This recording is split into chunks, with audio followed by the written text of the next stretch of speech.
Hello दोस्तों। I hope आप सब अच्छे होंगे, अपनी तैयारी अच्छे से कर रहे होंगे। साथियों, हम यूपी पीसीएस 2025 के लिए प्रैक्टिस सेट सॉल्व कर रहे हैं और आज से जो प्रैक्टिस सेट हम लोग सॉल्व करेंगे, संस्कृति आईएएस द्वारा पब्लिश किए गए टेस्ट सीरीज को सॉल्व कराया जाएगा। देखिए, इसके पहले ध्यय आईएएस और दृष्टि आईएएस के जो भी टेस्ट सीरीज अब तक पब्लिश हुए हैं वो सारे टेस्ट करा दिए जा चुके हैं और उसके लिए एक प्रॉपर प्लेलिस्ट बना दिया गया है यूपी पीसीएस प्रीलिम्स 2025 के नाम से, जहाँ पे सारे टेस्ट जो भी अब तक कराए गए हैं वो सब आपको वहाँ पे मिल जाएंगे।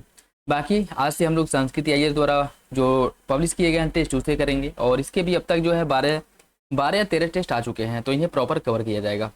यदि आप लोग चैनल पर नए हैं तो सब्सक्राइब कर लें और बेल आइकन को प्रेस कर लें, जिससे वीडियो के महत्वपूर्ण नोटिफिकेशन आप लोगों को मिलते रहें। और देखिए, जो टेस्ट आपका बाइलिंगुअल रहने वाला है, हिंदी और इंग्लिश दोनों फॉर्मेट में क्वेश्चन देखने को मिलेंगे, तो जिस भी लैंग्वेज में आप लोग कंफर्टेबल हो प्रैक्टिस सेट को सॉल्व कर सकते हैं। और इसके साथ साथ अपना फीडबैक कमेंट बॉक्स में जरूर दे दिया करें और कोशिश किया करें कि मेरे आंसर बताने से पहले आप लोग सारे क्वेश्चंस अटेम्प्ट करें और लास्ट में एक बार जरूर देख लिया करें कि कितने क्वेश्चंस आप लोगों के सही हो रहे हैं। अगर कुछ क्वेश्चंस गलत हो रहे हैं तो क्यों गलत हो रहे हैं, जिसमें सुधार करने की जरूरत है। और आप लोगों को पता ही है कि अब एग्जाम को 1 महीने से भी कम समय रह गया है, तो अभी जो है जितना आप प्रैक्टिस कर सकते हैं प्रैक्टिस करिए। खास करके करंट अफेयर वाले सेक्शन पे फोकस करिए, ठीक है, क्योंकि वो जो है उसका वेटेज ठीक ठाक रहता है और उसे नज़रअंदाज करके आप कुछ हासिल नहीं कर पाएंगे। तो करंट अफेयर, बाकी जो भी प्रैक्टिस सेट सॉल्व कराया जा रहा है उसमें करंट अफेयर वाले जो क्वेश्चंस हैं उसे भी कवर किया जा रहा है। तो प्रैक्टिस सेट इंपॉर्टेंट है, आप लोग प्रैक्टिस सेट लगाइए और उसे प्रॉपर एनालिसिस जो है जरूर कर लिया करें कि जो भी क्वेश्चंस गलत हो रहे हैं वो क्यों गलत हो रहे हैं, ठीक है। तो चलिए इसी के साथ वीडियो की शुरुआत करते हैं। क्वेश्चन नंबर इसमें फर्स्ट देखिए,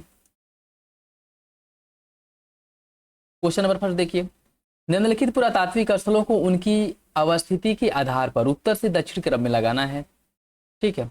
अथिरपक्कम, भीमबेटका, पिकलिहल और बुर्जहोम, इन सभी को क्रम से लगाना है। इसमें अगर आपको ये पता है कि ये जो स्थल है कौन स्थल किस राज्य में है तो आपको कोई दिक्कत नहीं होगी, ठीक है। अगर हम बात करें अथिरपक्कम, अथिरपक्कम कहाँ पे है? अथिरपक्कम है आपके तमिलनाडु राज्य में। अथिरपक्कम जो है यह तमिलनाडु राज्य में है। भीमबेटका कहाँ पे है? भीमबेटका है आपके मध्य प्रदेश में। भीमबेटका मध्य प्रदेश में है।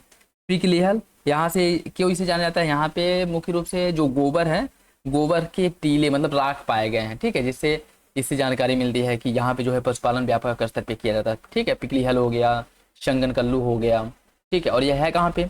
पिकलिहल की अगर हम बात करें यह आपके कर्नाटक राज्य में है, कर्नाटक में पिकलिहल है। और बुर्जहोम हो गया, गुफ्फर काल हो गया, यह कहाँ पे है? इसकी अगर हम बात करें तो यह JNK में है, ठीक है। तो इसमें देखिए तमिलनाडु, मध्य प्रदेश, कर्नाटक और जम्मू कश्मीर, इसमें बुर्जहोम पहले नंबर पे आना चाहिए, ठीक है। तो इसमें है, इसमें है, बाकी ये दोनों आपके पहले ही एलिमिनेट हो जाएंगे। और उसके बाद जो है आपका भीमबेटका है, इसके बाद दूसरे नंबर पे आ जाएगा भीमबेटका, तो 4-2 होना चाहिए, दोनों में है, ठीक। तमिलनाडु बहुत नीचे है, इसके ऊपर तो कर्नाटक है ना, तो पहले तीसरे नंबर पे कर्नाटक आना चाहिए, तीसरे नंबर पे आ जाना चाहिए कर्नाटक, तो ये हो जाएगा आपका बी, ठीक। 4-2-3-1, ठीक है, 4-2-3-1। बाकी ये जो स्थल हैं इनके बारे में भी अगर हम थोड़ा देखें तो जो आपका अथिरपक्कम है यह तमिलनाडु राज्य में स्थित है, पूरा पाषाणकालीन स्थल है। और यहाँ अगर हम बात करें तो यहाँ से प्राचीन मानव के द्वारा प्रयोग की जाने वाली जो पत्थर की कुल्हाड़ी है उसका साक्ष्य प्राप्त हुआ है। कहाँ से? अथिरपक्कम से। भीमबेटका यह मध्य प्रदेश में स्थित है और यहाँ पे जो आपके गुफा चित्रकारी है वो देखने को मिलती है, ठीक है। रॉक पेंटिंग के प्रमाण मिले हैं, जिसे मानव सभ्यता के प्रमाणों की विश्वविख्यात इसे जो एक साक्ष्य है वो माना जाता है, ठीक है। पिकलिहल की बात करें तो पिकलिहल आपके कर्नाटक राज्य में स्थित है और कर्नाटक का जो रायचूर जिला है उस वाले क्षेत्र में देखने को मिलता है। और यह एक नौपाषाणी स्थल है, यहाँ से राख के ढेर पाए गए हैं, महापाषाणी कब्र पाई गई हैं, ठीक है। और यहाँ पे चट्टानों पर चित्रकारियां की गई हैं, उसके भी साक्ष्य देखने को मिलेंगे। बुर्जहोम की बात करें, ये भी एक नौपाषाणी का स्थल है और यहाँ की मुख्य विशेषता ये है कि यहाँ के लोग गर्तावास में रहते हैं। गर्तावास का मतलब क्या है? जमीन के अंदर जो है खड्डा खोद करके और उसके अंदर घर बना करके लोग रहते थे, ठीक है, गर्तावास में। और यहाँ मानव के साथ जैसे मरने के बाद यहाँ पे मुर्दे जो होते थे, ठीक है, जो शव होता था, शव के साथ जो जैसे कीमती वस्तु हो गई, कुत्ते या फिर से जो जानवर हैं उनके, और या फिर बर्तन जो हैं वो, इन सब के दफनाए जाने के साक्ष्य मिले हैं, जिससे ये जानकारी मिलती है कि यहाँ के लोग पूर्व जन्म में मतलब इस लोक के बाद ओह लोक में विश्वास करते थे, ठीक है, कि मृत्यु के बाद जीवन यापन करने के लिए ये सभी जो दैनिक जीवन की वस्तुएं हैं इनकी जरूरत पड़ेगी, ठीक। तो कुत्ते और बकरियां वगैरह हो गई, बर्तन, इन सब के दफनाए जाने का साक्ष्य मिलता है बुर्जहोम से, ठीक है। तो सही आंसर इसका 4 2 3 1 हो जाएगा, ऑप्शन बी। नेक्स्ट देखिए, जैन दर्शन के संदर्भ में निम्नलिखित कथनों पर विचार कीजिए। श्यादवाद के अनुसार हमारा प्रत्येक ज्ञान सापेक्षतया सत्य होता है। अनेकांतवाद के अनुसार प्रत्येक वस्तु में अनेक गुण होते हैं। कौन सा विकल्प इसके बारे में सही है? इसका जो सही आंसर है सी हो जाएगा, दोनों विकल्प सही है। श्यादवाद के अनुसार हमारा प्रत्येक ज्ञान सापेक्षता सत्य होता है, ये बात बिल्कुल ठीक है। और अनेकांतवाद मानता है कि प्रत्येक वस्तु में अनेक गुण होते हैं, ठीक है। दोनों विकल्प इसका सही हो जाएगा। और ये दोनों किससे संबंधित है? दोनों जो है जैन धर्म से संबंधित महत्वपूर्ण दर्शन है, याद रखिएगा, ऑप्शन सी इसका सही हो जाएगा। प्रसिद्ध बौद्ध पाली ग्रंथ विशुद्धिमग्ग के रचयिता निम्नलिखित में से कौन थे? यह एक पाली ग्रंथ है और बौद्ध ग्रंथ है, ठीक है, जिसकी रचना की गई पाली भाषा में। आपको बताना है जो विशुद्धिमग्ग है इसकी रचना किसके द्वारा की गई थी? नागार्जुन, पद्मशंभव, वसुबंधु या फिर बुद्धघोष? इसका सही आंसर क्या होगा? इसका जो सही आंसर है वो आपका डी हो जाएगा, बुद्धघोष के द्वारा इसकी रचना की गई थी। आचार्य बुद्धघोष के द्वारा 5वीं शताब्दी में, जो कि एक भारतीय बौद्ध विद्वान थे, इनके समय में भारत में बौद्ध धर्म ग्रंथों के लेखन में पाली भाषा को वरीयता दी गई थी, या कह सकते हैं कि इसको लोकप्रियता मिली थी। और इनके द्वारा आपका जो विशुद्ध मग्ग है इसकी रचना की गई थी, ठीक है। तो इसका जो सही आंसर है वो आपका डी हो जाएगा। दोस्तों, जो लोग पेड ग्रुप ज्वाइन करना चाहते हैं प्रैक्टिस सेट के लिए, वो लोग ज्वाइन कर सकते हैं। अब जैसे कि आपको पता है कि समय 1 महीने से भी कम रह गया है, तो अभी आप लोग प्रैक्टिस सेट जितना अच्छे से लगाएंगे वो ज़्यादा सही रहेगा, ठीक है। और ऐसा भी नहीं है कि बहुत महंगा है, आप लोगों के अफोर्डेबल, मतलब आप लोग उसे परचेज कर सकते हैं, खरीद सकते हैं, उतना है, ठीक है। मतलब 2-4 दिन अगर पॉकेट खर्च को आप सेव करते हैं तो उतने में खरीद लेंगे, ठीक है। उसका प्राइस इतना कम है। और उसके लिए जो आपका लिंक है डिस्क्रिप्शन बॉक्स में भी मिल जाएगा, वहाँ भी प्रोवाइड कराया गया है। बाकी कमेंट बॉक्स में भी आप कमेंट करके उसके बारे में पता कर सकते हैं, ठीक। तो देखिए, थोड़े से लापरवाही के लिए आप लोग ऐसा बिल्कुल भी ना करें अगर ज्वाइन करना चाहते हैं, ठीक। और अगर लगता है कहीं से भी कि ज्वाइन करना चाहिए तो ज्वाइन कर लें। बाकी जो लोग नहीं ज्वाइन करना चाहते हैं, उन्हें लगता है कि काम इससे हो जा रहा है, चल जा रहा है, तो वो लोग यहाँ प्रैक्टिस कर सकते हैं, क्योंकि वही प्रैक्टिस यहाँ भी कराया जाता है। बशर्ते ये है कि वहाँ सारे प्रैक्टिस आप लोगों को एक बार प्रोवाइड करा दिया जाता है, ठीक है। और वहाँ पे बहुत से सब्जेक्टिव टेस्ट हैं जो यहाँ पे नहीं कराया जाता है, जैसे आपकी PCS मंत्रा में IAS के जो सब्जेक्टिव टेस्ट हुए हैं वो भी वहाँ पे मिल जाएंगे, जो यहाँ पे नहीं कराया जाता है। तो आप अपने अकॉर्डिंग वहाँ टेस्ट कर सकते हैं। यहाँ पे वही टेस्ट आप कर पाएंगे जो कराया जाता है, ठीक। तो अगर आप लोग करना चाहें तो कर सकते हैं। बाकी अगर आपको लगता है कि नहीं जरूरत है तो यहाँ पे आप प्रैक्टिस करिए, कोई दिक्कत नहीं है। नेक्स्ट क्वेश्चन देखिए, मौर्य सम्राट अशोक के निम्नलिखित में से किन शिलालेखों से संगम राज्य दक्षिण भारत के विषय में हमें जानकारी मिलती है? पहला और 13वां, दूसरा 13वां, पहला 11वां और दूसरा 14वां? कौन सा विकल्प इसका सही होगा? इसका जो सही आंसर है वो हो जाएगा आपका ऑप्शन बी। दूसरे और 13वें शिलालेख से दक्षिण भारत के बारे में जानकारी मिलती है। जो अशोक का दूसरा और 13वां शिलालेख है, इससे हमें दक्षिण भारत के बारे में जानकारी मिलती है, ठीक है। दक्षिण भारत के बारे में जानकारी मिलती है। इसमें अगर हम बात करें मौर्य सम्राट अशोक के दूसरे और 13वें में संगम राज्य दक्षिण भारत के बारे में जानकारी दी गई है। द्वितीय शिलालेख में उल्लेख मिलता है कि देवताओं की प्रिय राजा प्रियदर्शी ने राज्य के सब स्थानों पर तथा उनके सीमांत राजाओं जैसे चोल, पांड्य, सातीय पुत्र, केरल पुत्र और ताम्रपर्ण यवन राजा अंत्योकस और उसके पड़ोसियों के राज्यों में भी सब स्थानों पर देवताओं के प्रिय ने चिकित्सा का प्रबंध किया था।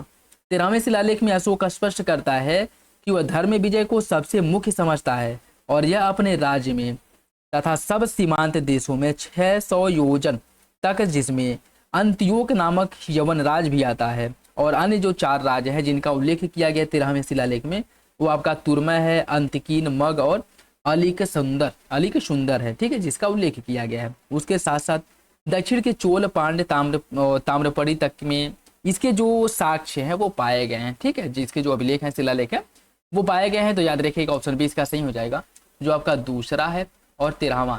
इस शिलालेख में दक्षिण भारत के जो राज्य हैं उसके बारे में जानकारी मिलती है, ऑप्शन बी। सातवाहन वंश की शक्ति क्षीण होने के बाद वाकाटक वंश ने अपना राज्य स्थापित किया। वाकाटक वंश का पहला राजा प्रवरसेन प्रथम था। कौन सा विकल्प इसमें से सही है? सही विकल्प का चयन करना है। इसका सही आंसर ए हो जाएगा। पहला सही है, दूसरा गलत है। दूसरा आपका गलत हो जाएगा। देखिए, वाकाटक वंश का पहला शासक विंध्य शक्ति था और इसके बाद उसका पुत्र प्रवरसेन फर्स्ट शासक बनता है। तो इसमें क्या कह रहा है कि वाकाटक वंश का पहला राजा प्रवरसेन द्वितीय था, ये आपका गलत हो जाएगा। वाकाटक वंश के पहले राजा की अगर हम बात करें, शासक की बात करें, तो आपका विंध्य शक्ति था। कौन था? विंध्य शक्ति।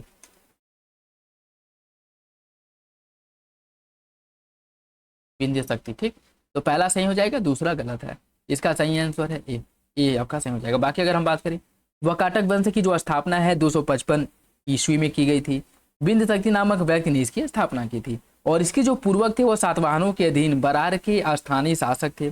सातवाहनों के पतन के बाद बिंद शक्ति ने अपनी स्वतंत्रता की घोषणा की और एक नवीन राज्य की स्थापना की। सही आंसर इसका ये हो जाएगा, पहला सही है, दूसरा गलत है। ऋग्वेद संहिता का 9वां मंडल निम्नलिखित में से किसे समर्पित है? ऋग्वेद संहिता का जो 9वां मंडल है किसे समर्पित है आपको बताना है। इंद्र और उनके हाथी, उर्वशी एवं स्वर्ग, पौधा जड़ी बूटियों से संबंधित देवतागण, सोम और इस पेय पर नामकृत देवता। सोम और सूरा जो है इनको समर्पित है, मतलब सोम देवता को। आपको बताना है कौन सा विकल्प सही है। जो ऋग्वेद का 9वां मंडल है इसमें मुख्य रूप से किसका उल्लेख किया गया है? देखिए इसका जो सही आंसर है वो आपका डी हो जाएगा। ऋग्वेद का 9वां मंडल सोम देवता को समर्पित है। ऋग्वेद जो भारत का एक प्राचीनतम ग्रंथ है जिसकी तिथि की अगर हम बात करें तो 1500 से लेकर के 1000 ईस्वी इसकी तिथि मानी जाती है। ठीक है, और इसकी जो रचना है सप्त सैंधव प्रदेश में की गई थी। इसमें अधिकांश भाग में देवताओं की जो स्तुतियां हैं, जो रचनाएं हैं उसका उल्लेख मिलता है। ऋग्वेद को 10 मंडलों में बांटा गया है। ऋग्वेद को 10 मंडल में बांटा गया है और ऋग्वेद की अगर हम बात करें इसमें टोटल 1028 सूक्त हैं। जो क्वेश्चन आपका भी पेज जो हुआ था उसमें भी पूछा था कि ऋग्वेद में कितने सूक्त हैं। ठीक है, 1028 इसमें सूक्त हैं ऋग्वेद में। ठीक है, और लगभग 10,462 रचाएं हैं, अर्थात मंत्र है। 10,462 रचाएं अर्थात इसमें मंत्र हैं। ऋग्वेद में संकलित किया गया है। और ऋग्वेद की बात करें तो 2 से 7वां मंडल ऋग्वेद का जो है वो सबसे प्राचीन है। 2 से लेकर के 7वां मंडल सबसे प्राचीन है ऋग्वेद का, ये भी याद रखिएगा। ठीक है, ये आपका सर्वाधिक प्राचीन है। ठीक, और ऋग्वेद के मंडल की बात करें, ऋग्वेद का पहले मंडल जो अग्नि देवता से संबंधित है और शेष रचनाएं इंद्र, वरुण, मित्र, विष्णु, वायु, पृथ्वी आदि यानी जो देवता हैं इनका उल्लेख किया गया है। ऋग्वेद का तीसरा जो मंडल है इसमें गायत्री मंत्र का उल्लेख किया गया है और ऋग्वेद के तीसरे मंडल की रचना विश्वामित्र ने की थी।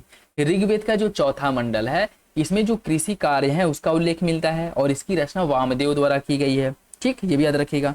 ऋग्वेद का जो आपका 10वां मंडल है इसमें पुरुष सूक्त का उल्लेख किया गया, अर्थात जो ब्राह्मण, क्षत्रिय, वैश्य, शूद्र हैं, इसमें जो नीचे के वर्ण हैं उनकी जो क्या उनके कार्य हैं, क्या करना चाहिए, इन सब का उल्लेख व्यापक से विस्तार से आपको देखने को मिलेगा। ठीक है, अच्छा आप लोग कमेंट बॉक्स में बताइएगा जो दशराग युद्ध हुआ था, ठीक है, इसका उल्लेख ऋग्वेद के किस मंडल में किया गया है? इसका तो सही आंसर आपका डी हो जाएगा।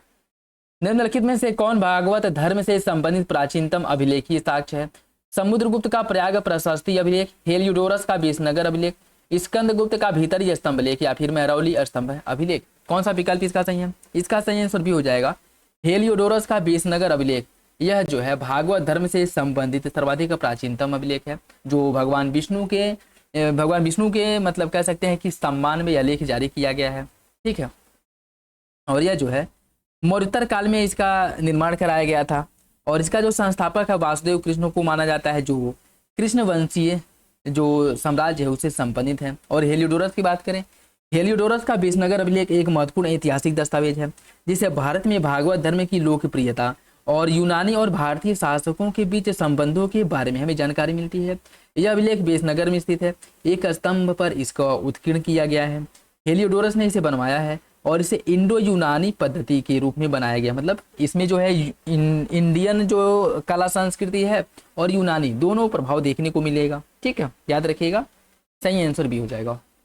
अंतिम मौर्य शासक बृहदत्त की हत्या उसके प्रधान सेनापति पुष्यमित्र शुंग ने की थी। अंतिम शुंग राजा देवभूति की हत्या उसके मंत्री वासुदेव ने की और राज सिंहासन प्राप्त किया। कौन सा विकल्प इसके बारे में सही है? इसका जो सही आंसर है सी हो जाएगा। दोनों विकल्प सही है, दोनों विकल्प सही हो जाएगा। ठीक है, देखिए जो अंतिम मौर्य शासक बृहदत्त था इसकी हत्या शुंग ने करके, पुष्यमित्र शुंग ने करके शुंग वंश की स्थापना की और अंतिम शुंग शासक जो देवभूति था इसकी हत्या वासुदेव ने करके मतलब इसका नाम था वासुदेव कंड और इसने वासुदेव वंश की स्थापना की थी। ठीक है, तो सही आंसर इसका जो है सी हो जाएगा। दोनों विकल्प सही है, दोनों विकल्प इसका सही हो जाएगा। ठीक है, ठीक, जो आपका अंतिम शुंग शासक है देवभूति, इसकी हत्या वासुदेव ने की और वासुदेव ने इसकी हत्या कर, इसका पूरा नाम वासुदेव कंड मिलता है, इसने कंड वंश की स्थापना की थी। ठीक, कंड वंश की इसके द्वारा स्थापना की गई थी, याद रखिएगा। ठीक है, दोनों विकल्प सही हो जाएगा। प्राचीन भारत का निम्नलिखित में से कौन सा महत्वपूर्ण व्यापार केंद्र उस व्यापार मार्ग पर स्थित था जो कल्याण को वेगी से जोड़ता था? तगर, श्रीपुर, त्रिपुरी या फिर ताम्रलिप्ति। इसका सही आंसर हो जाएगा ये आपका तगर था। ठीक है, तगर। दक्षिण भारत की अगर हम बात करें या प्राचीन भारत में कल्याण, यह पश्चिमी तट पर स्थित बंदरगाह था। वेगी की बात करें, वेगी जो बंदरगाह था यह कहाँ पे स्थित था? वेगी बंदरगाह आंध्र प्रदेश में स्थित था। ठीक है, और इन दोनों को जोड़ने वाला महत्वपूर्ण बंदरगाह, इन दोनों को जोड़ने वाला महत्वपूर्ण बंदरगाह की अगर हम बात करें तो वो था तगर, जो इन दोनों को जोड़ने का कार्य करता था। ठीक, और इसके साथ साथ प्राचीन भारत में त्रिपुरी एक महत्वपूर्ण राजनीतिक और सांस्कृतिक केंद्र था। ताम्रलिप्ति एक प्रमुख बंदरगाह था और यह वर्तमान पश्चिम बंगाल में स्थित है। श्रीपुर पूर्वी भारत में अवस्थित एक महत्वपूर्ण बंदरगाह था। तो इसका जो सही आंसर है आपका ये हो जाएगा। कौन सा ग्रंथ प्रस्थान त्रयी में शामिल नहीं है? कौन सा ग्रंथ प्रस्थान त्रयी में शामिल है? आरण्यक, ब्रह्मसूत्र, भगवद गीता और उपनिषद। किसे प्रस्थान त्रयी के अंतर्गत सम्मिलित नहीं किया गया है? इसका सही आंसर हो जाएगा ऑप्शन ए आरण्यक। आरण्यक को प्रस्थान त्रयी में संकलित नहीं किया गया, फिर शामिल नहीं किया गया है। प्रस्थान त्रयी क्या है पहले इसकी अगर हम बात करें तो यह एक महत्वपूर्ण वैदिक दार्शनिक संकल्पना है और यह वेदांत दर्शन की मूल आधारशिला मानी जाती है। संस्कृत में प्रस्थान का अर्थ है मार्ग, प्रस्थान बिंदु, और त्रयी का अर्थ होता है तीन।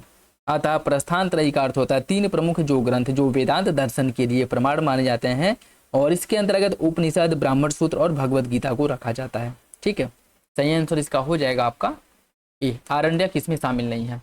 निम्नलिखित में से कौन सा ग्रंथ महाकवि दंडी द्वारा सृजित नहीं किया गया है? महाकवि जो दंडी है इनके द्वारा किसकी रचना नहीं की गई है? काव्यदर्श, काव्यानुशासनम, दशकुमार चरितम और अवंती सुंदरी कथा। किसकी रचना दंडी द्वारा नहीं की गई, ये आपको बताना है।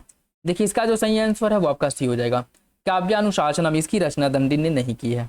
ठीक है, इसकी रचना दंडी ने नहीं की है। काव्यानुशासनम संग्रह जो है इसकी रचना की अगर हम बात करें तो इसकी रचना की गई है हेमचंद्र द्वारा।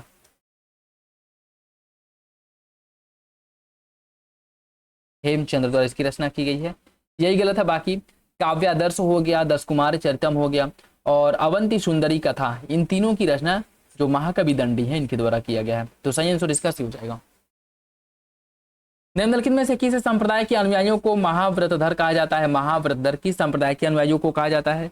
इसका जो सही आंसर है सी हो जाएगा। कालामुख, जो मुख्य रूप से शैव संप्रदाय से संबंधित है, मतलब भगवान शिव शंकर को मानने वाले हैं कालामुख। ठीक है, और इसके अंतर्गत बहुत से आते हैं, कालामुख हो गया, कपालिक हो गया। ठीक है, और भी जो है देखने को मिलेंगे जो अपने अलग अलग भगवान शिव को मानने की अलग अलग पद्धतियां हैं और उनका अलग अलग एक जो कह सकते हैं कि संकल्पना है। ठीक है, तो कालामुख जो है इन्हें महाव्रतधर कहा जाता है। ठीक, महाव्रतधर। और इसके अंतर्गत हम बात करें तो भगवान शिव को मानने वालों जो है उनको शैव कहा गया है। ठीक, और भगवान विष्णु को मानने वालों को वैष्णव कहा गया है। ठीक है, और इसके अंतर्गत जो शैव संप्रदाय या शैव धर्म के अंतर्गत आते हैं, जो लोग भगवान शिव शंकर को मानते हैं उसमें शैव देखने को मिल जाएंगे, शैव, पाशुपत, कपालिक और कालामुख। ठीक है, तो याद रखिएगा सही आंसर इसका सी हो जाएगा, कालामुख। और कालामुख के बारे में अगर हम कुछ देखें तो कालामुख संप्रदाय के जो अनुयायी हैं वो भगवान शिव पुराण में महाव्रतधर कहलाते हैं, और इस संप्रदाय के अनुयायी कपालिक वर्ग के अंतर्गत आते हैं, कपालिक वर्ग के अंतर्गत आते हैं। और इस संप्रदाय के जो अनुयायी हैं नर कपाल में भोजन करते हैं, जल और सूरापान करते हैं, शरीर पर भस्म लगाते हैं। सही आंसर हो जाएगा सी। सूची फर्स्ट को सूची सेकंड से सुमित कीजिए। कुछ विद्वान और उसके विद्वानों की जो संरक्षक हैं उनसे सुमित करना है। बात करें अगर विज्ञानेश्वर की बात करें, विज्ञानेश्वर के संरक्षक कौन थे? विज्ञानेश्वर के जो संरक्षक थे वो विक्रमादित्य षष्ठ थे। भारवी की बात करें, सिंह विष्णु के दरबार में रहते थे। हेमचंद की बात करें या कुमारपाल के दरबार में रहते थे, और राजशेखर महिपाल के दरबार में रहते थे। ठीक है, राजशेखर महिपाल के दरबार में रहते थे। इसका जो सही आंसर है 4 3 1 2, ऑप्शन बी हो जाएगा। 4 3 1 2, ऑप्शन बी इसका सही है। विजयनगर के बारे में देखिए कौन सा विकल्प सही है? दासों के क्रय विक्रय को वेश वेग कहा जाता था, महिला दासों का व्यापार नहीं किया जाता था। कौन सा विकल्प इसके बारे में सही है? देखिए इसका जो सही आंसर है सी हो जाएगा। दोनों विकल्प सही है। दासों के क्रय विक्रय को वेश वेग कहा जाता था, ये बात बिल्कुल ठीक है, और महिला दासों का व्यापार नहीं किया जाता था, ये बात भी ठीक है। दोनों विकल्प विजयनगर साम्राज्य के बारे में सही है। ऑप्शन सी हो जाएगा इसका, ऑप्शन सी। विजयनगर साम्राज्य की बात करें, इसकी स्थापना 1336 ईस्वी में हरिहर बुक्का नामक 2 भाइयों के द्वारा किया गया था, और यह पहले जो है हिंदू थे, बाद में इनको जो है दिल्ली के जो सुल्तान थे उन्होंने पकड़ा और मुस्लिम में कन्वर्ट किया। फिर जो है कोई एक समय के बाद इन्हें दक्षिण भारत में भेजा अपने साम्राज्य का विस्तार करने के लिए। वहां गए और यहाँ पे इनको इनके गुरु मिले विद्यारण्य। ठीक है, और इनके संपर्क में आकर के पुनः ये लोग हिंदू बन गए और विजयनगर साम्राज्य की स्थापना की। ठीक है, याद रखिएगा, ऑप्शन सी हो जाएगा। कौटिल्य के अर्थशास्त्र में गृहस्थ आश्रम को, कौटिल्य के अर्थशास्त्र में गृहस्थ आश्रम के लिए निर्धारित कर्तव्यों में निम्नलिखित में से कौन शामिल नहीं है? धर्म के अनुकूल जीविकोपार्जन करना, घर पर रहते हुए ब्रह्मचर्य धर्म का पालन करना, विभिन्न संस्कारों का अनुष्ठान करना, देवताओं और पितरों को भोजन कराने के पश्चात भोजन ग्रहण करना। इसमें आपको बताना है जो अर्थशास्त्र है इसमें किसका उल्लेख नहीं किया गया है। देखिए इसका जो सही आंसर है बी हो जाएगा, घर पर रहते हुए ब्रह्मचर्य धर्म का पालन करना। इसका कोई उल्लेख जो है कौटिल्य के अर्थशास्त्र में नहीं मिलता है। ठीक है, बात करें अगर हम सर्वप्रथम जबालुन्निसन, अगर चारों आश्रमों की बात करें कि चारों आश्रमों का उल्लेख सर्वप्रथम किसमें किया गया है, तो जो आपका जबालोपनिषद है उसमें चारों आश्रमों का उल्लेख किया गया है। ठीक है, जो आपके संन्यास, गृहस्थ, वानप्रस्थ और आपका एक और है। ठीक है, इन सब का उल्लेख आपको मिलेगा किसमें? जबालोपनिषद में मिलेगा। ठीक, और कौटिल्य के अर्थशास्त्र की अगर हम बात करें जिसमें गृहस्थ जो है उनके कर्तव्यों का उल्लेख किया गया है।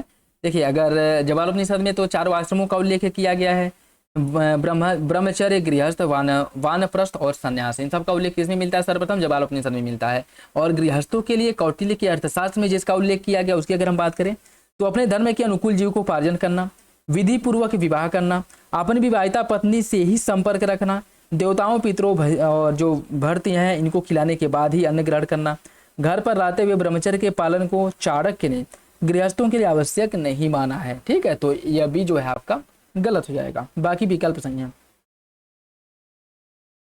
निम्नलिखित में से कौन जैन धर्म की विशेषता है? ईश्वर के अस्तित्व का खंडन, कर्मवाद में विश्वास, आत्मा का अस्तित्व स्वीकार करना। कौन सा विकल्प इसके बारे में सही है?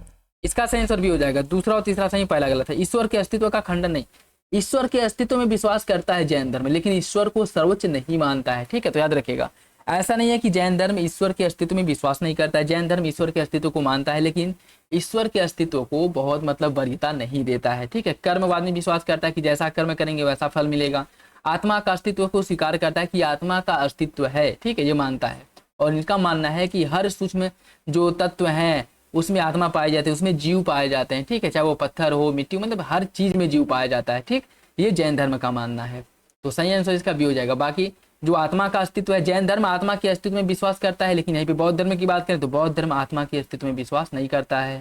ठीक है, और बौद्ध धर्म में विश्वास नहीं करता है, और बौद्ध धर्म में जब एक साक्षात हुआ था और बौद्ध धर्म में कि जो गुरु है उनसे पूछा गया था कि अगर आप आत्मा में विश्वास नहीं करेंगे तो जो जन्म होता है वो किसका जन्म होता है, तब इन्होंने बताया था कि चेतना का जन्म होता है, और चेतना जो है पंच तत्वों से निर्मित माना गया है। ठीक है, जो वायु और फिर से अग्नि हो गया, हवा, जल। ठीक है, पंचभूतों से निर्मित, तो ये आपका पहला गलत हो जाएगा, दूसरा तीसरा सही, ऑप्शन बी। नेक्स्ट देखिए, कुछ बौद्ध संगीति दी गई है और अध्यक्ष दिया गया है। प्रथम बौद्ध संगीति की अध्यक्षता जो है किसके द्वारा की गई थी? देखिए, प्रथम बौद्ध संगीति की अध्यक्षता की गई थी किसके द्वारा? प्रथम बौद्ध संगीति की अध्यक्षता की थी महाकश्यप ने।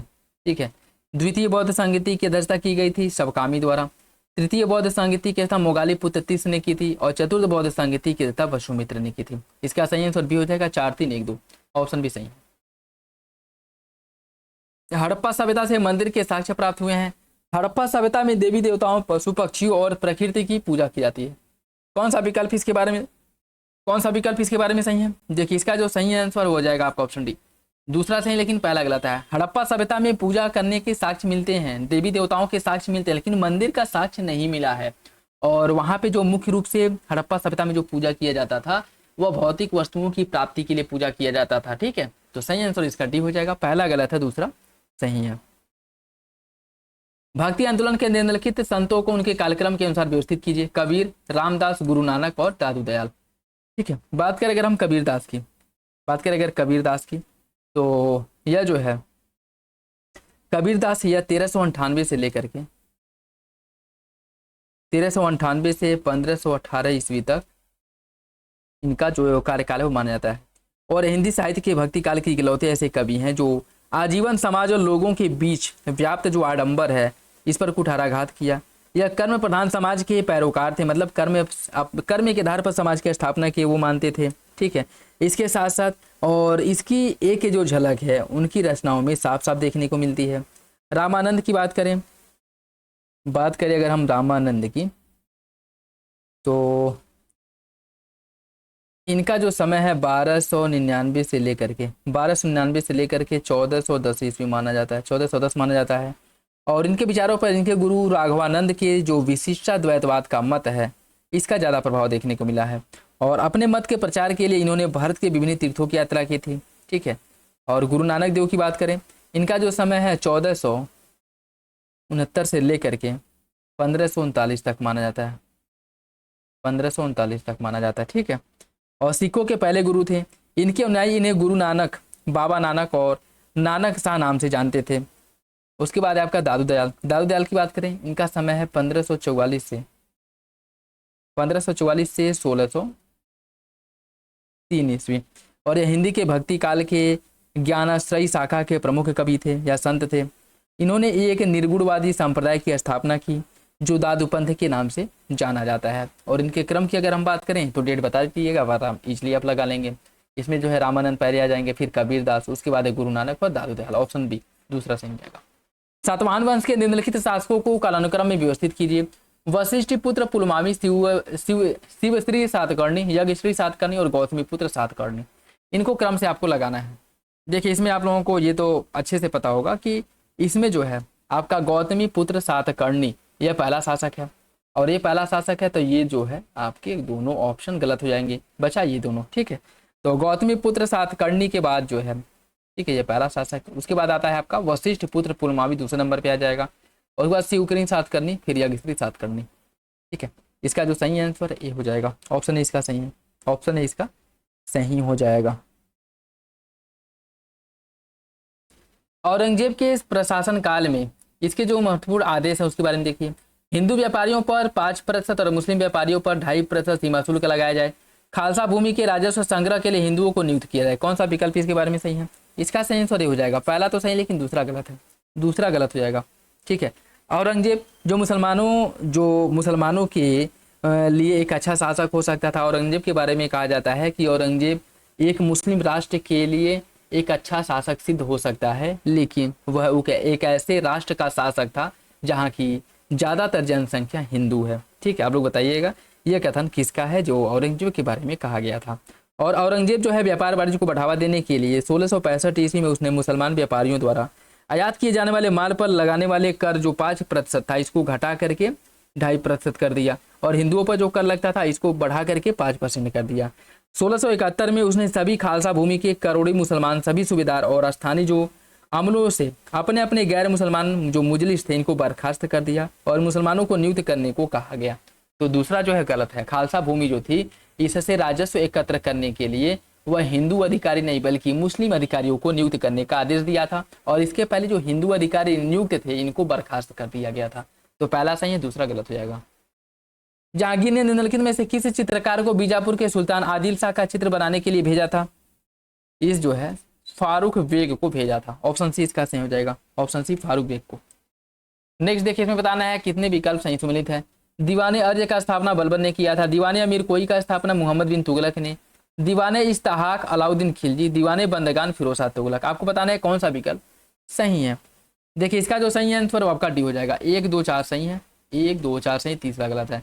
दीवाने इस्तिहाक विभाग की अगर हम बात करें अलाउद्दीन खिलजी द्वारा नहीं बल्कि फिरोज शाह तुगलक द्वारा इसका स्थापना किया गया था, दीवाने इस्तिहाक विभाग का। ऑप्शन डी इसका सही हो जाएगा, ठीक है।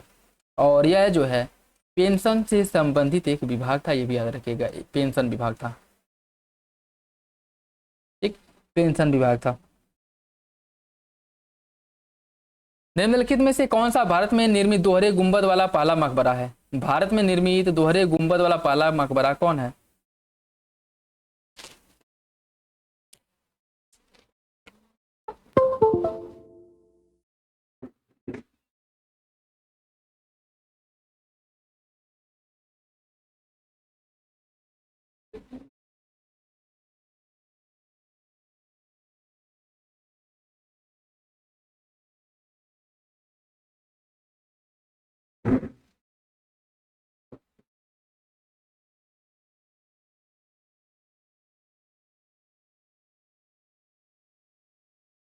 निम्नलिखित में से कौन सा भारत में निर्मित दोहरे गुंबद वाला पहला मकबरा है, ये आपको बताना है।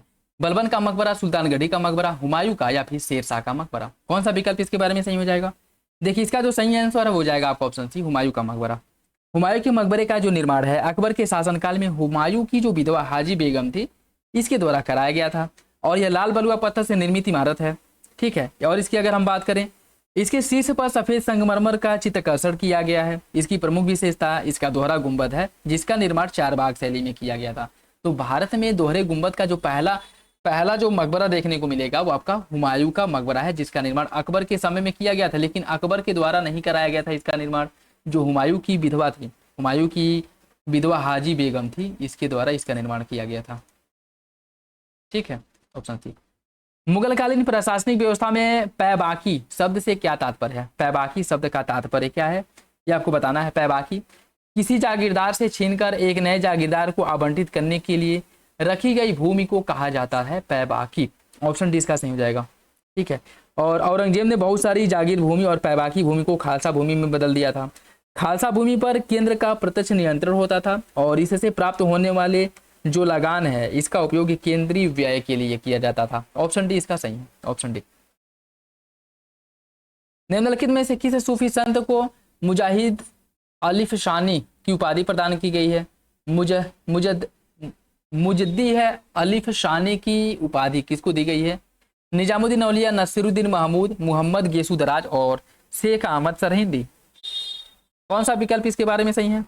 देखिए इसका जो सही आंसर है वो हो जाएगा आपका ऑप्शन, इसका जो सही आंसर है वो आपका डी हो जाएगा, शेख अहमद सरहिंदी।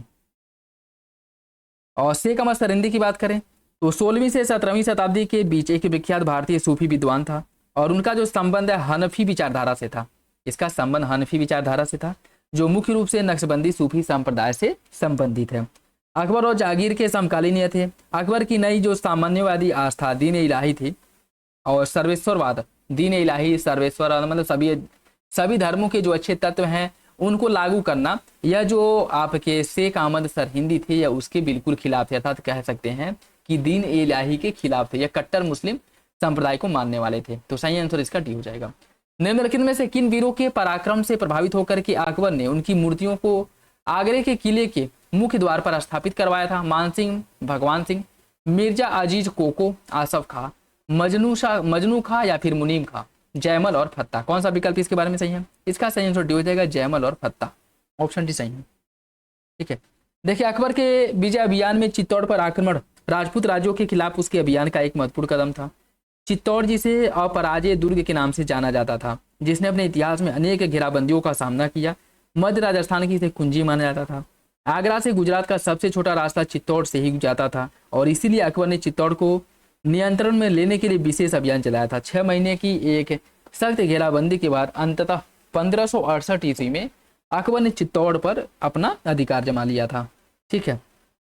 चित्तौड़ आक्रमण के दौरान अपने सरदारों की सलाह पर राणा उदय सिंह सुप्रसिद्ध योद्धाओं जयमल और फत्ता को किले का भार सौंप करके पहाड़ियों में चले गए थे।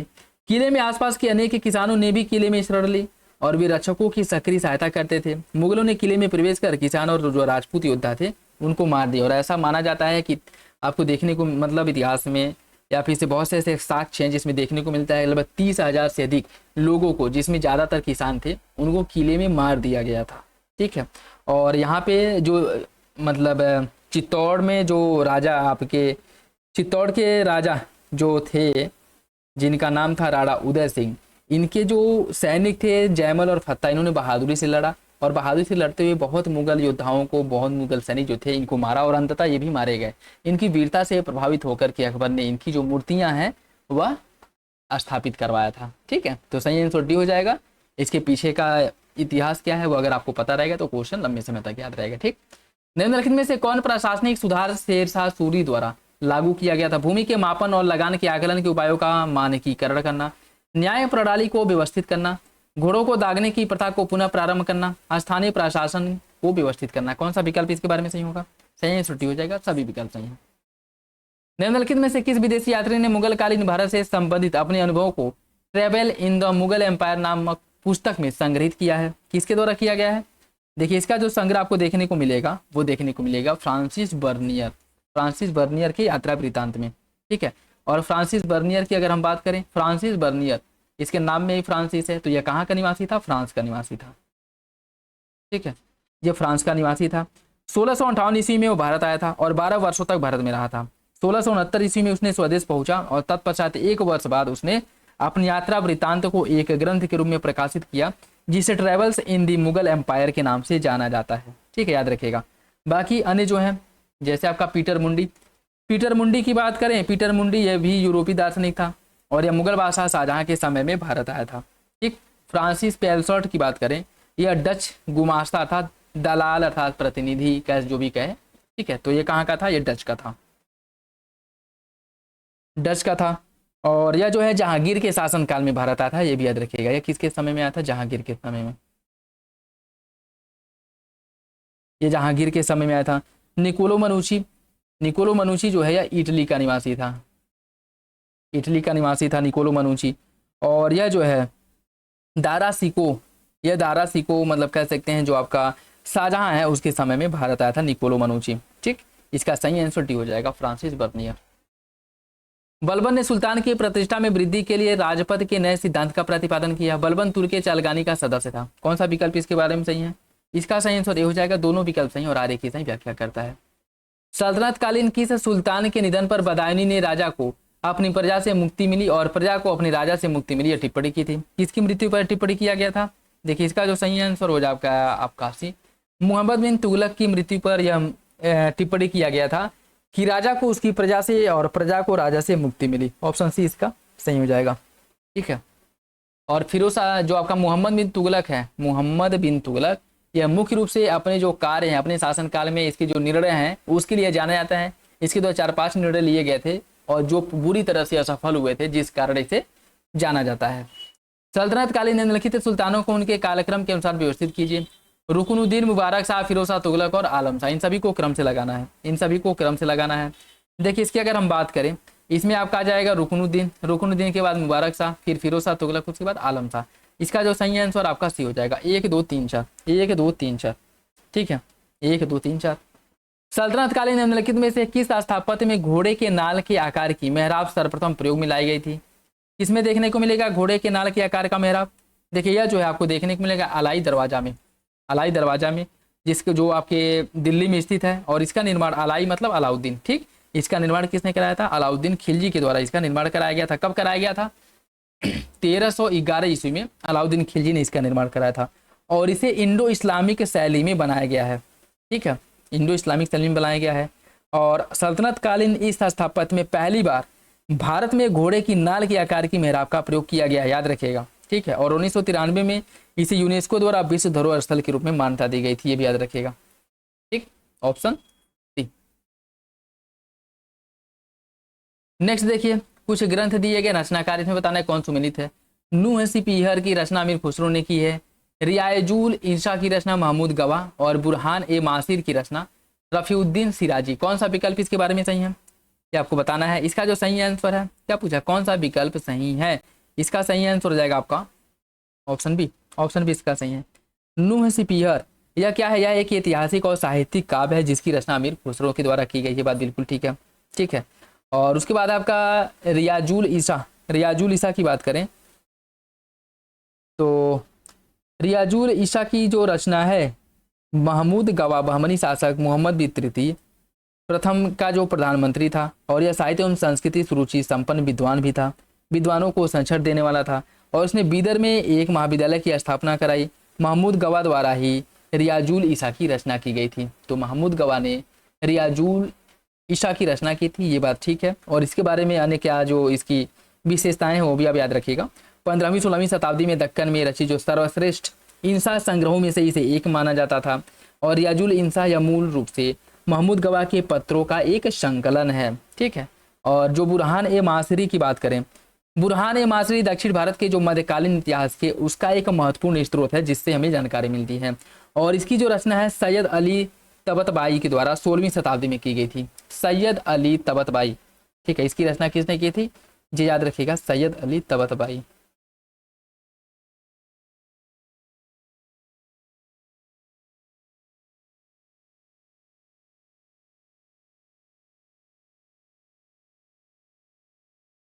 सैयद अली तबतबाई के द्वारा इसकी रचना की गई थी। ठीक है, सही आंसर इसका हो जाएगा बी। पहला दूसरा सही है, तीसरा गलत है।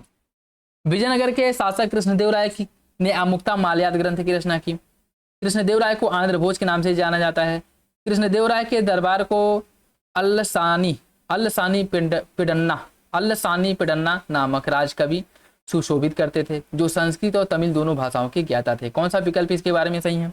इसका जो सही आंसर है ये हो जाएगा पहला, और दूसरा सही है, तीसरा गलत है। तीसरा गलत हो जाएगा, ठीक है, तीसरा गलत हो जाएगा। तीसरा गलत क्यों है?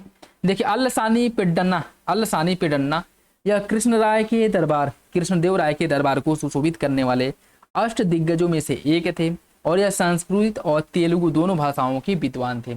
संस्कृत और तमिल नहीं, तेलुगु है, ठीक है, क्या है? तेलुगु, तेलुगु, ठीक। तो तमिल आपका गलत हो जाएगा। और इन्होंने मनुचरितम, सिंहावलोकन और उपतल मालिका, अद्वैत सिद्धांतम आदि जो ग्रंथ है इनकी रचना की थी, ठीक। बाकी जो कृष्णदेव राय हैं इन्हें आंध्र कविता का पितामह भी कहा जाता है, याद रखिएगा, ठीक है। इसका सही आंसर ए हो जाएगा, ऑप्शन ए। निम्नलिखित में से किस कवित्री ने अपनी कृति मधुरा विजय में अपने पति के विजय अभियानों का उल्लेख किया है? भारती, गंगा देवी, वरदंबिका या फिर विज्जिका? कौन सा विकल्प इसके बारे में सही है? इसका जो सही आंसर बी हो जाएगा। गंगा देवी ने अपने पति के विजय अभियानों का उल्लेख किया है, और मधुरा विजयम नाम से इन्होंने एक ग्रंथ की रचना की जिसमें मुख्य रूप से इनके पति के जो विजय अभियान है उसका उल्लेख किया गया है। तो सही आंसर इसका बी हो जाएगा। मुगल बादशाह अकबर द्वारा फतेहपुर सीकरी में निर्मित इबादत खाना निम्नलिखित में से क्या था? राज परिवार के प्रयोग के लिए मस्जिद, निजी प्रार्थना कक्ष, विभिन्न धर्मों के विद्वानों के साथ चर्चा हेतु भवन, या फिर बादशाह द्वारा न्याय का स्थान? इसका सही आंसर सी हो जाएगा। जो विभिन्न धर्म के जो धर्म गुरु थे इनके साथ चर्चा करने के लिए इबादत खाने का निर्माण कराया गया था, ठीक है। कहाँ पे? फतेहपुर सीकरी में। तो सही आंसर इसका सी हो जाएगा, याद रखिएगा, ठीक है। और अगर ये भी जैसे क्वेश्चन पूछ लेता है कि इबादत खाने का निर्माण अगर मान लीजिए कब किया गया था, ये क्वेश्चन बने या पूछे, तो याद रखिएगा 1575 ईस्वी में अकबर ने इबादत खाने का निर्माण कराया था, जहाँ विभिन्न धर्म के जो सर्वोच्च धर्म गुरु थे उनसे वो मिलता था, उनसे बात करता था, और जो सभी धर्मों के अच्छे तत्व थे, अच्छे गुण थे, उनको लागू करने का प्रयास करता था, ठीक है। अकबर ने 1602 में फतेहपुर सीकरी में बुलंद दरवाजा का निर्माण कराया। अकबर अपने पुत्र जहांगीर के जन्मोत्सव को चिर अस्थायी बनाना चाहता था। कौन सा विकल्प इसके बारे में सही है? इसका सही आंसर सी हो जाएगा। पहला सही है, दूसरा गलत है, ठीक है, दूसरा गलत है। देखिए, अगर हम बात करें अकबर ने फतेहपुर सीकरी में बुलंद दरवाजा का निर्माण कराया था, और इसका जो निर्माण है मुगल बादशाह अकबर के द्वारा फतेहपुर सीकरी में करवाया गया था। यह लाल और पीले बलुआ पत्थर से इसका निर्माण हुआ है। मेहराबों की रूपरेखा निर्मित करने में सफेद संगमरमर का उपयोग किया गया है।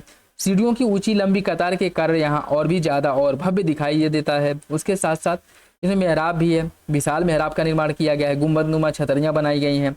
1573 ईस्वी में अकबर के गुजरात अभियान की सफलता के बाद इसका जो निर्माण है 1602 ईस्वी में कराया गया था। बाकी जहांगीर का जो जन्म है 1569 ईस्वी में हुआ था, ठीक है। तो पहला तो सही है लेकिन दूसरा गलत है।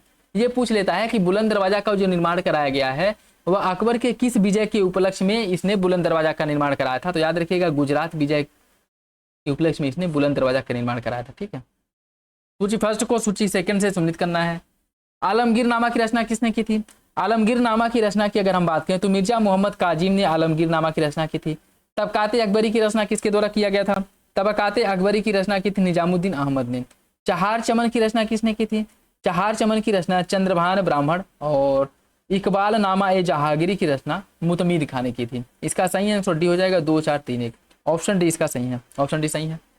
सल्तनत कालीन के सिक्के टंका दिनार एवं जीतल क्रमशः निम्नलिखित में से किन धातुओं के बने थे?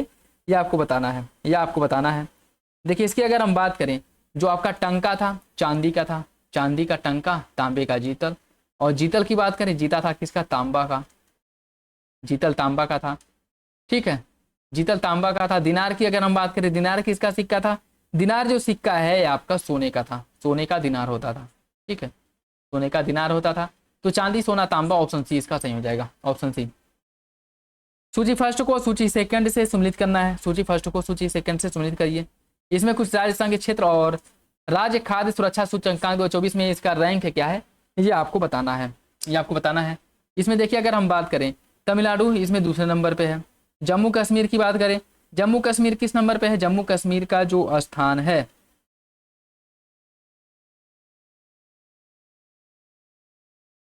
तमिलनाडु दूसरे नंबर पे है। ठीक है। तमिलनाडु जो है दूसरे नंबर पे है, जम्मू कश्मीर है तीसरे नंबर पे। केरल की अगर हम बात करें, केरल जो है पहले नंबर पे है और गुजरात चौथे नंबर पे है। इसका जो सही आंसर है आपका सी हो जाएगा 2314, 2314 यह सही है। ठीक है, राज्य खाद्य सुरक्षा सूचकांक में राज्यों की रैंकिंग है, तो सही आंसर सी हो जाएगा। 97वें ऑस्कर पुरस्कार 2025 के बारे में देखिए। इसके अंतर्गत अनोरा सर्वश्रेष्ठ फिल्म के साथ ही समारोह की सर्वश्रेष्ठ पुरस्कार जीतने वाली फिल्म बनी, और इस फिल्म के निर्देशक निम्नलिखित में से कौन थे आपको बताना है। इस फिल्म का निर्देशन किसके द्वारा किया गया था यह बताना है। इसका जो सही आंसर है वो आपका ये हो जाएगा सीन बेकर के द्वारा यह निर्देशित फिल्म है, जो 97वें ऑस्कर पुरस्कार के अंतर्गत सबसे अधिक पुरस्कार इसने जीता था। ऑप्शन ए इसका सही हो जाएगा, ऑप्शन ए। ठीक, बाकी ऑस्कर कब से दिया जा रहा है, मान लीजिए अगर ये पूछे तो 1929 से ऑस्कर पुरस्कार दिया जा रहा है, याद रखिएगा ये भी। हाल ही में सुर्खियों में रहा है ABHED अभेद अर्थात advance ballistic for high energy defence के बारे में देखिए। यह हल्के वजन की बुलेट प्रूफ जैकेट है। इस रक्षा अनुसंधान अर्थात DRDO द्वारा बनाया गया है, जो आपका भारतीय प्रौद्योगिकी संस्थान मद्रास है इसके साथ मिलकर के संयुक्त रूप से। कौन सा विकल्प इसके बारे में सही होगा, इसका सही आंसर सी हो जाएगा। पहला तो सही लेकिन दूसरा गलत हो जाएगा, दूसरा गलत है। देखिए DRDO ने भारतीय प्रौद्योगिकी संस्थान जो IIT दिल्ली है, IIT दिल्ली के साथ मिलकर के बनाया है, न कि IIT मद्रास। ठीक, IIT दिल्ली के साथ मिलकर के इसका निर्माण किया है DRDO ने। ठीक, DRDO ने, तो इसमें पहला आपका सही हो जाएगा, दूसरा गलत है। और यह जैकेट पॉलीमर और स्वदेशी बोरान कार्बाइड सिरेमिक सामग्री से बनाया गया है। यह जैकेट उच्चतम खतरे के स्तर को पूरा करता है। भारतीय वायुसेना से के संबंध में जनरल स्टॉप गुणात्मक आवश्यकता में निर्धारित किया गया है। यह जो है मुख्य रूप से इसका वजन अगर पूछ ले तो 8.5 से लेकर के 9.5 किलो के बीच में इसका वजन रहता है, और यह बहुत ही ज़्यादा सेफ है। ठीक है, सेफ बुलेट प्रूफ जैकेट है, ऑप्शन सी हो जाएगा। 66वां रमन मैग्सेसे पुरस्कार 2024 के बारे में देखिए। यह किसे दिया गया था आपको बताना है।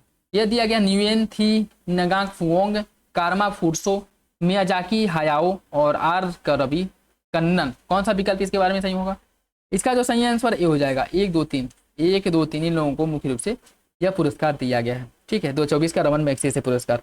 कारमा फुंटसो जो कि भूटान के हैं, न्यूएन थी नगांग फुओंग यह वियतनाम के हैं, फरहान फरवीजा इंडोनेशिया, मियाजाकी हयायो जापान की, और ग्रामीण चिकित्सा आंदोलन थाईलैंड, जिसको रमन मैग्सेसे पुरस्कार से सम्मानित किया गया है, तो याद रखिएगा। ठीक है, नेक्स्ट देखिए। इसमें नवनिर्वाचित प्रधानमंत्री, राष्ट्रपति और देश दिया उसे सम्मिलित करना है, तो उसे सम्मिलित करना है। बात करेंगे रतु नाइकामा लाल बालुआ, यह कहाँ के मतलब प्रमुख हैं। इनकी अगर हम बात करें तो यह है आपके फिजी के राष्ट्रपति हैं। पेंटोगटाना सिनामात्रा या Thailand, Jafar Hassan Jordan, Shigeru Ishiba Japan. और ये देखिए एग्जाम तक हो सकता है बदल जाए और बहुत लोग बदल गए हैं, तो यह जो है आपको लास्ट में अपडेट कर दिया जाएगा, और लास्ट में एक बार जरूर देख लीजिएगा। ठीक है, वैसे लास्ट में जो आपके घटना चक्र कह रहे हैं करंट अफेयर का जो मैराथन लाया जाएगा, ठीक है, वीडियो फैक्ट वाला, उसमें ये सब कवर हो जाएगा। इसका भी सही आंसर ये हो जाएगा। कौन सा सेमिकॉन इंडिया 2024 का विषय था। सेमिकॉन इंडिया 2024 का थीम क्या था ये आपको बताना है। सेमिकॉन इंडिया 2024 इसका जो थीम था सेमीकंडक्टर भविष्य को आकार देना, ऑप्शन ए इसका सही हो जाएगा। ठीक है, और सितंबर में हुआ था, इसका आयोजन किया गया था। कहाँ पे किया गया था, ग्रेटर नोएडा में किया गया था, ये भी याद रखिएगा। सही आंसर ए है। हाल ही में सुर्खियों में रहा BNT 116 क्या है, BNT 116 या क्या है, बायो एनटेक द्वारा विकसित फेफड़ों के कैंसर का एक टीका है, ऑप्शन डी हो जाएगा। ठीक है, ऑप्शन डी। BNT 116 या अंतःशिराएं RNA चिकित्सा लंग कैंसर वैक्सीन है, जिसमें 6 RNA होते हैं, जिनमें से प्रत्येक ट्यूमर संबंधी एंटीजन को एनकोड किया जाता है। ठीक, तो सही आंसर डी हो जाएगा। निम्नलिखित कथनों पर विचार कीजिए। हाल ही में शिक्षा मंत्रालय ने प्रोजेक्ट नमन के पहले चरण की शुरुआत की है। प्रोजेक्ट नमन पूर्व सैनिकों और उनके परिवारों की सहायता के लिए प्रारंभ किया गया। कौन सा विकल्प इसमें से सही, शिक्षा मंत्रालय द्वारा इसकी शुरुआत की गई है, कौन सा विकल्प सही है। देखिए इसका जो सही आंसर आपका डी हो जाएगा। दूसरा तो सही है लेकिन पहला गलत है। पूर्व सैनिकों और उनके परिवारों की सहायता के लिए प्रारंभ किया गया और शिक्षा मंत्रालय द्वारा किया गया है। तो यहाँ पे देखिए अगर ऐसा कुछ हो तो यहाँ पे आप 1 मिनट के लिए आपका ट्रिक काम कर सकता है कि अगर सैनिक हैं और उनके परिवार हैं तो ये शिक्षा मंत्रालय द्वारा कैसे लॉन्च किया जा सकता है। ठीक है, तो इसमें आप रिस्क ले सकते हैं। ठीक है, तो और इसमें अगर हम बात करें तो भारतीय नौसेनाओं ने प्रोजेक्ट नमन के पहले चरण की शुरुआत की, तो किसके द्वारा किया गया है, भारतीय सेना द्वारा इसकी शुरुआत की गई है, न कि शिक्षा मंत्रालय द्वारा। ठीक, क्योंकि यह सैनिक और उनके परिवारों से संबंधित है तो सेना द्वारा ही किया जाएगा। ऑप्शन डी हो जाएगा। वैश्विक भूखमरी सूचकांक के बारे में देखिए, इसमें जो किन संकेतों के आधार पर रिपोर्ट जारी किया जाता है? अल्पपोषण, शिशु दुर्बलता, जीवन प्रत्याशा और शिशु मृत्यु दर। फुट के हिसाब से बताइए इसका सही आंसर क्या होगा। देखिए इसका जो सही आंसर है वो आपका हो जाएगा ऑप्शन सी, 1 3 4 1 3 4। अल्पपोषण, शिशु दुर्बलता और शिशु मृत्यु दर वैश्विक भूखमरी सूचकांक जो है इन आधारों पर जारी किया जाता है। ठीक, ऑप्शन सी हो जाएगा। सर्वोच्च न्यायालय के नए ध्वज और प्रतीक चिन्ह के बारे में देखिए, इसके ध्वज पर संविधान की पुस्तक को सबसे ऊपर दर्शाया गया है। प्रतीक चिन्ह पर यतो धर्मस्थो जय देवनागरी लिपि में लिखा गया है। न्याय की देवी की प्रतिमा में तराजू को संविधान से प्रतिस्थापित कर दिया गया है। कौन सा विकल्प इसके बारे में सही है? देखिए इसकी अगर हम बात करें, इसका जो सही आंसर है बी हो जाएगा। इसमें पूछा है कौन सा विकल्प सही है, तो केवल एक सही है, दूसरा सही है पहला और तीसरा गलत हो जाएगा। पहला तीसरा गलत हो जाएगा। ठीक है, और इसमें देखिए जो सर्वोच्च न्यायालय का ध्वज है राष्ट्रीय फैशन प्रौद्योगिकी संस्थान नई दिल्ली द्वारा बनाया गया है और इसमें अशोक चक्र सबसे ऊपर प्रतिस्थापित किया गया है। संविधान की पुस्तक नीचे दर्शाया गया है। ठीक है, नीचे जो है संविधान का पुस्तक दर्शाया गया है और ऊपर लगाया गया है अशोक चक्र। ठीक, तो पहला तो आपका गलत हो गया। दूसरा सही है, देवनागरी लिपि में जो है या तो धर्मस्थो लिखा गया है, जहाँ धर्म है वहाँ विजय है। इसका मतलब होता है जहाँ धर्म है वहाँ विजय है, तो दूसरा आपका सही है। तीसरा गलत है। तीसरे में अगर हम बात करें तो न्याय की देवी की प्रतिमा में साड़ी ने पश्चिमी पोशाक ले लिया। जैसे पहले जो है गाउन पहनी हुई थी, अभी जो है उसको हटा करके साड़ी पहना दिया गया है। ठीक, पहले क्या थी, पहले आंख पर जो है पट्टी बनी थी, अब आंख की पट्टी को हटा दिया गया है। ठीक है, और पहले जो है हाथ में तलवार लिए रहती थी, अब हाथ में तलवार को हटा करके संविधान की एक प्रति थमा दी गई है। ठीक, और बाकी जो तराजू है, तराजू जो निष्पक्षता का मूल्यांकन करता है वह अभी तक वैसे ही है। ठीक है, तो याद रखिएगा सही आंसर भी हो जाएगा। मंदिर और कुछ राजवंश दिए गए। मोढेरा का मंदिर सोलंकी वंश के शासकों ने बनवाया था। महाबलीपुरम मंदिर का निर्माण पल्लव वंश के शासक खजुराहो, चंदेल, विरूपाक्ष, चोल। कौन सा विकल्प इसके बारे में सही है ये आपको बताना है। इसका सही आंसर सी हो जाएगा 1 2 3। 1 2 3 सही, चौथा गलत है। ठीक है, मोढेरा जो कि गुजरात में सूर्य मंदिर है और इसका निर्माण सोलंकी वंश के शासकों ने करवाया था। महाबलीपुरम मंदिर का निर्माण पल्लव वंश के शासकों द्वारा, खजुराहो मंदिर का निर्माण चंदेल वंश के शासकों द्वारा कराया गया था। बाकी जो आपका विरूपाक्ष मंदिर की अगर हम बात करें, जो आपका है विरूपाक्ष मंदिर, ठीक है, जो आपका खजुराहो में चंदेल मंदिर है।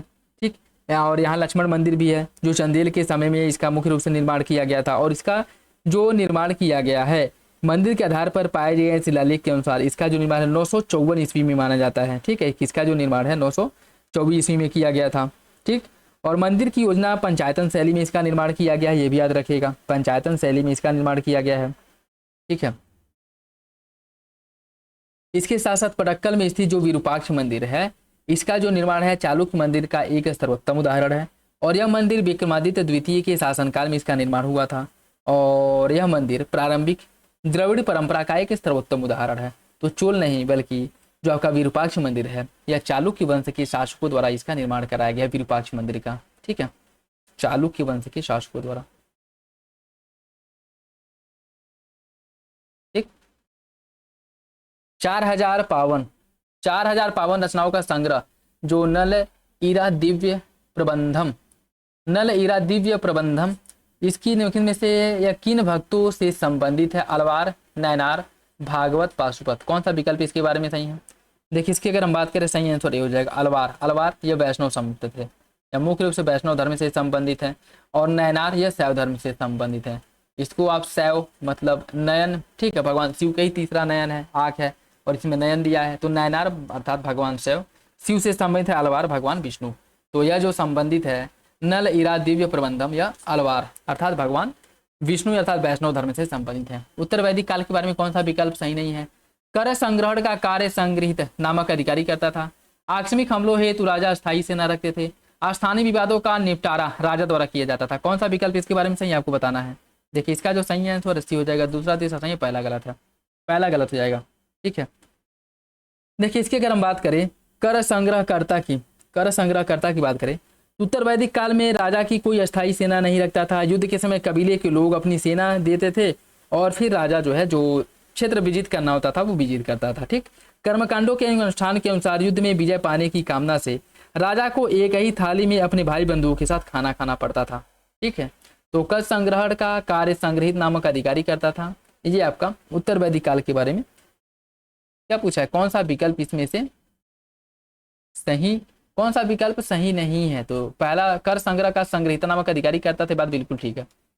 ठीक है, आकस्मिक हमलों हेतु राजा अस्थायी सेना रखता था, ये गलत है। अस्थायी सेना नहीं, जो मतलब उत्तर वैदिक काल में जो अन्य जो आपके राज्य थे या कह सकते हैं कि जो प्रांत थे उनकी सेना पर यह मुख्य रूप से निर्भर करता था। ठीक है, उनकी सेना पर मुख्य रूप से निर्भर करता था, इसकी कोई अस्थायी सेना नहीं थी। ठीक है, जो कबीले का सेना था उस पर यह निर्भर करता था। बाकी आपका पहला सही हो जाएगा। उत्तर वैदिक काल में कर या नजराना जो होता था इसको एकत्र करने वाला जो अधिकारी था वो संग्रहिता कहलाता था। ठीक है, यह संग्रहिता कहलाता था। बाकी तीसरे में क्या क्या है कि स्थानीय विवादों का निपटान राजा द्वारा किया जाता था।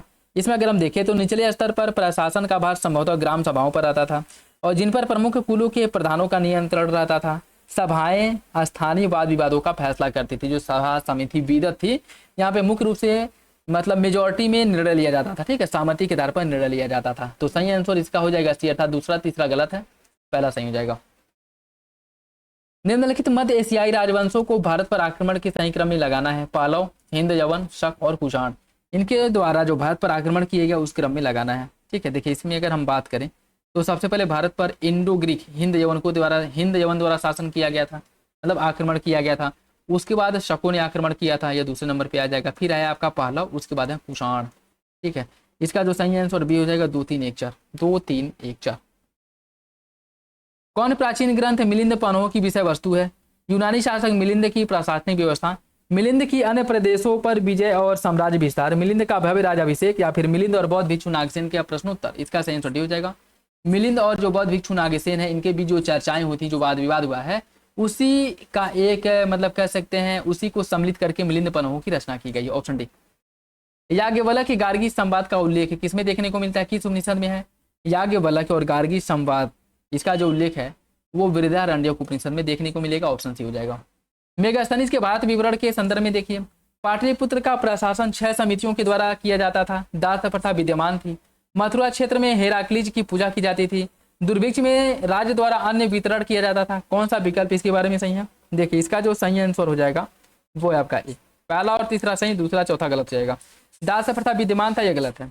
मेगास्थनीज का मानना है कि पाटलिपुत्र में इस समय दास प्रथा विद्यमान नहीं था। ठीक है, दास प्रथा विद्यमान नहीं था। और दुर्भिक्ष में राज्य द्वारा अन्न वितरण, इसका मानना यह था कि उसमें अकाल पड़ता ही नहीं था। तो अकाल के समय यह राजा द्वारा अन्न वितरण का कहां से उल्लेख करेगा। मेगास्थनीज का मानना था कि पाटलिपुत्र में अकाल पड़ता ही नहीं था। तो यह 2 और 4 का गलत हो जाएगा। ठीक है, ऑप्शन ए। कौन सा विकल्प नागा शैली के बारे में सही नहीं है, या किस मंदिर का निर्माण नागा शैली में नहीं किया गया है। दिलवाड़ा का जैन मंदिर, कोणार्क का मंदिर, कंदरिया महादेव मंदिर, महाबलीपुरम का तट मंदिर या शोर मंदिर जिसे कहा जाता है। आपको बताना है कौन सा विकल्प इसमें से गलत है, किस मंदिर का निर्माण नागर शैली में नहीं किया गया है।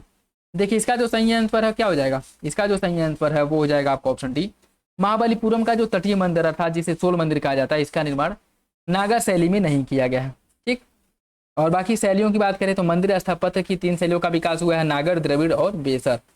नागर, जिसमें से नागर जो है उत्तर भारत के जो मंदिर है नागर शैली में देखने को मिलेंगे। दक्षिण भारत के मंदिर जो है वो आपके द्रविड़ शैली में देखने को मिलेंगे। और इन दोनों मंदिरों की विशेषता जिन मंदिरों में पाई जाती है मुख्य रूप से मध्यवर्ती क्षेत्र में, वो जो है बेसर शैली में उनका निर्माण किया गया है। ठीक है, तो ये भी याद रखिएगा, इंपॉर्टेंट है। ठीक है, महाबलीपुरम का जो तट मंदिर है जिसे शोर मंदिर के नाम से जाना जाता है, इसका निर्माण 8वीं शताब्दी में किया गया था और यह द्रविड़ वास्तुकला में मुख्य रूप से बना है। और यह जो मंदिर है यह भगवान विष्णु का मंदिर है जिसके दोनों तरफ शिव मंदिर भी देखने को मिलेंगे।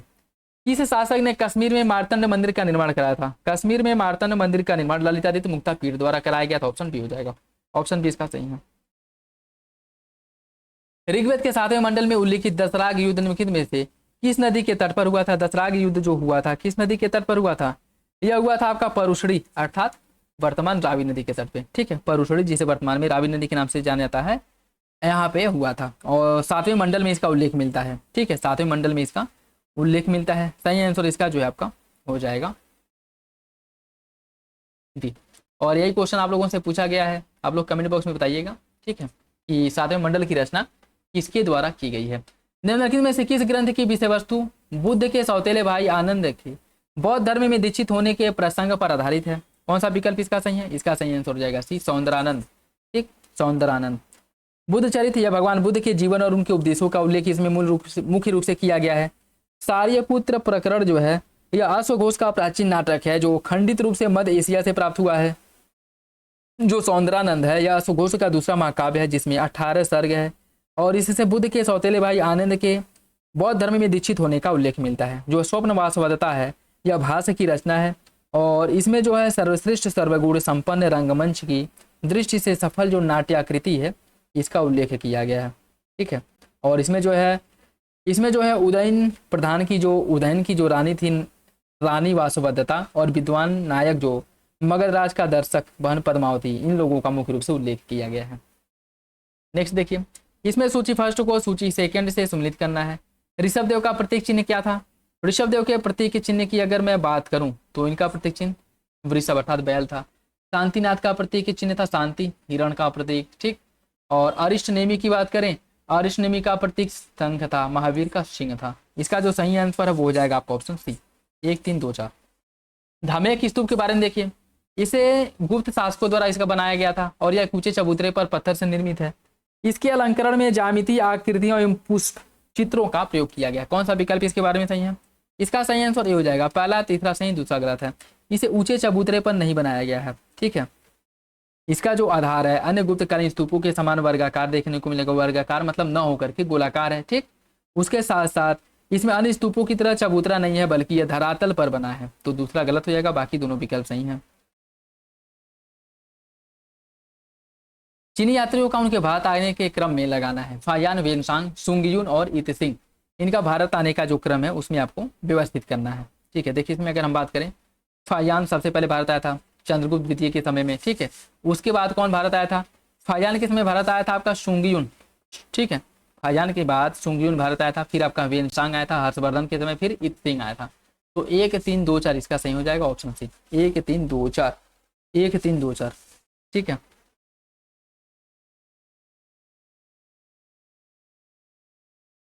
नेक्स्ट देखिए, पहले शिलालेख में जीव हत्या पर रोक लगाने की बात की गई है। 8वां शिलालेख धम्मा मात्रों की नियुक्ति की गई है, धम्म यात्रा की बात किया गया है। 10वां शिलालेख राजुक और प्रादेशिक द्वारा धर्मानुशासन का उल्लेख किया गया है। 13वें शिलालेख में कलिंग विजय का उल्लेख किया गया है। अशोक के जो अभिलेख हैं, शिलालेख हैं, उसके बारे में बताना है कौन सा विकल्प सही है। कौन सा विकल्प सही है? इसका सही आंसर सी हो जाएगा, 1 2 4 सही, तीसरा गलत है। ठीक है, तीसरा आपका गलत हो जाएगा। ठीक, अशोक का जो 10वां शिलालेख है इसकी अगर बात करें, अशोक के 10वें शिलालेख में यह प्रसिद्ध क्यों है? क्योंकि महिला की इच्छा की निंदा की गई है। इसमें महिमा की इच्छा की निंदा की गई है। देवताओं का प्रिय राजा प्रदर्शिक यश और कीर्ति को कोई बड़ी चीज नहीं मानता है।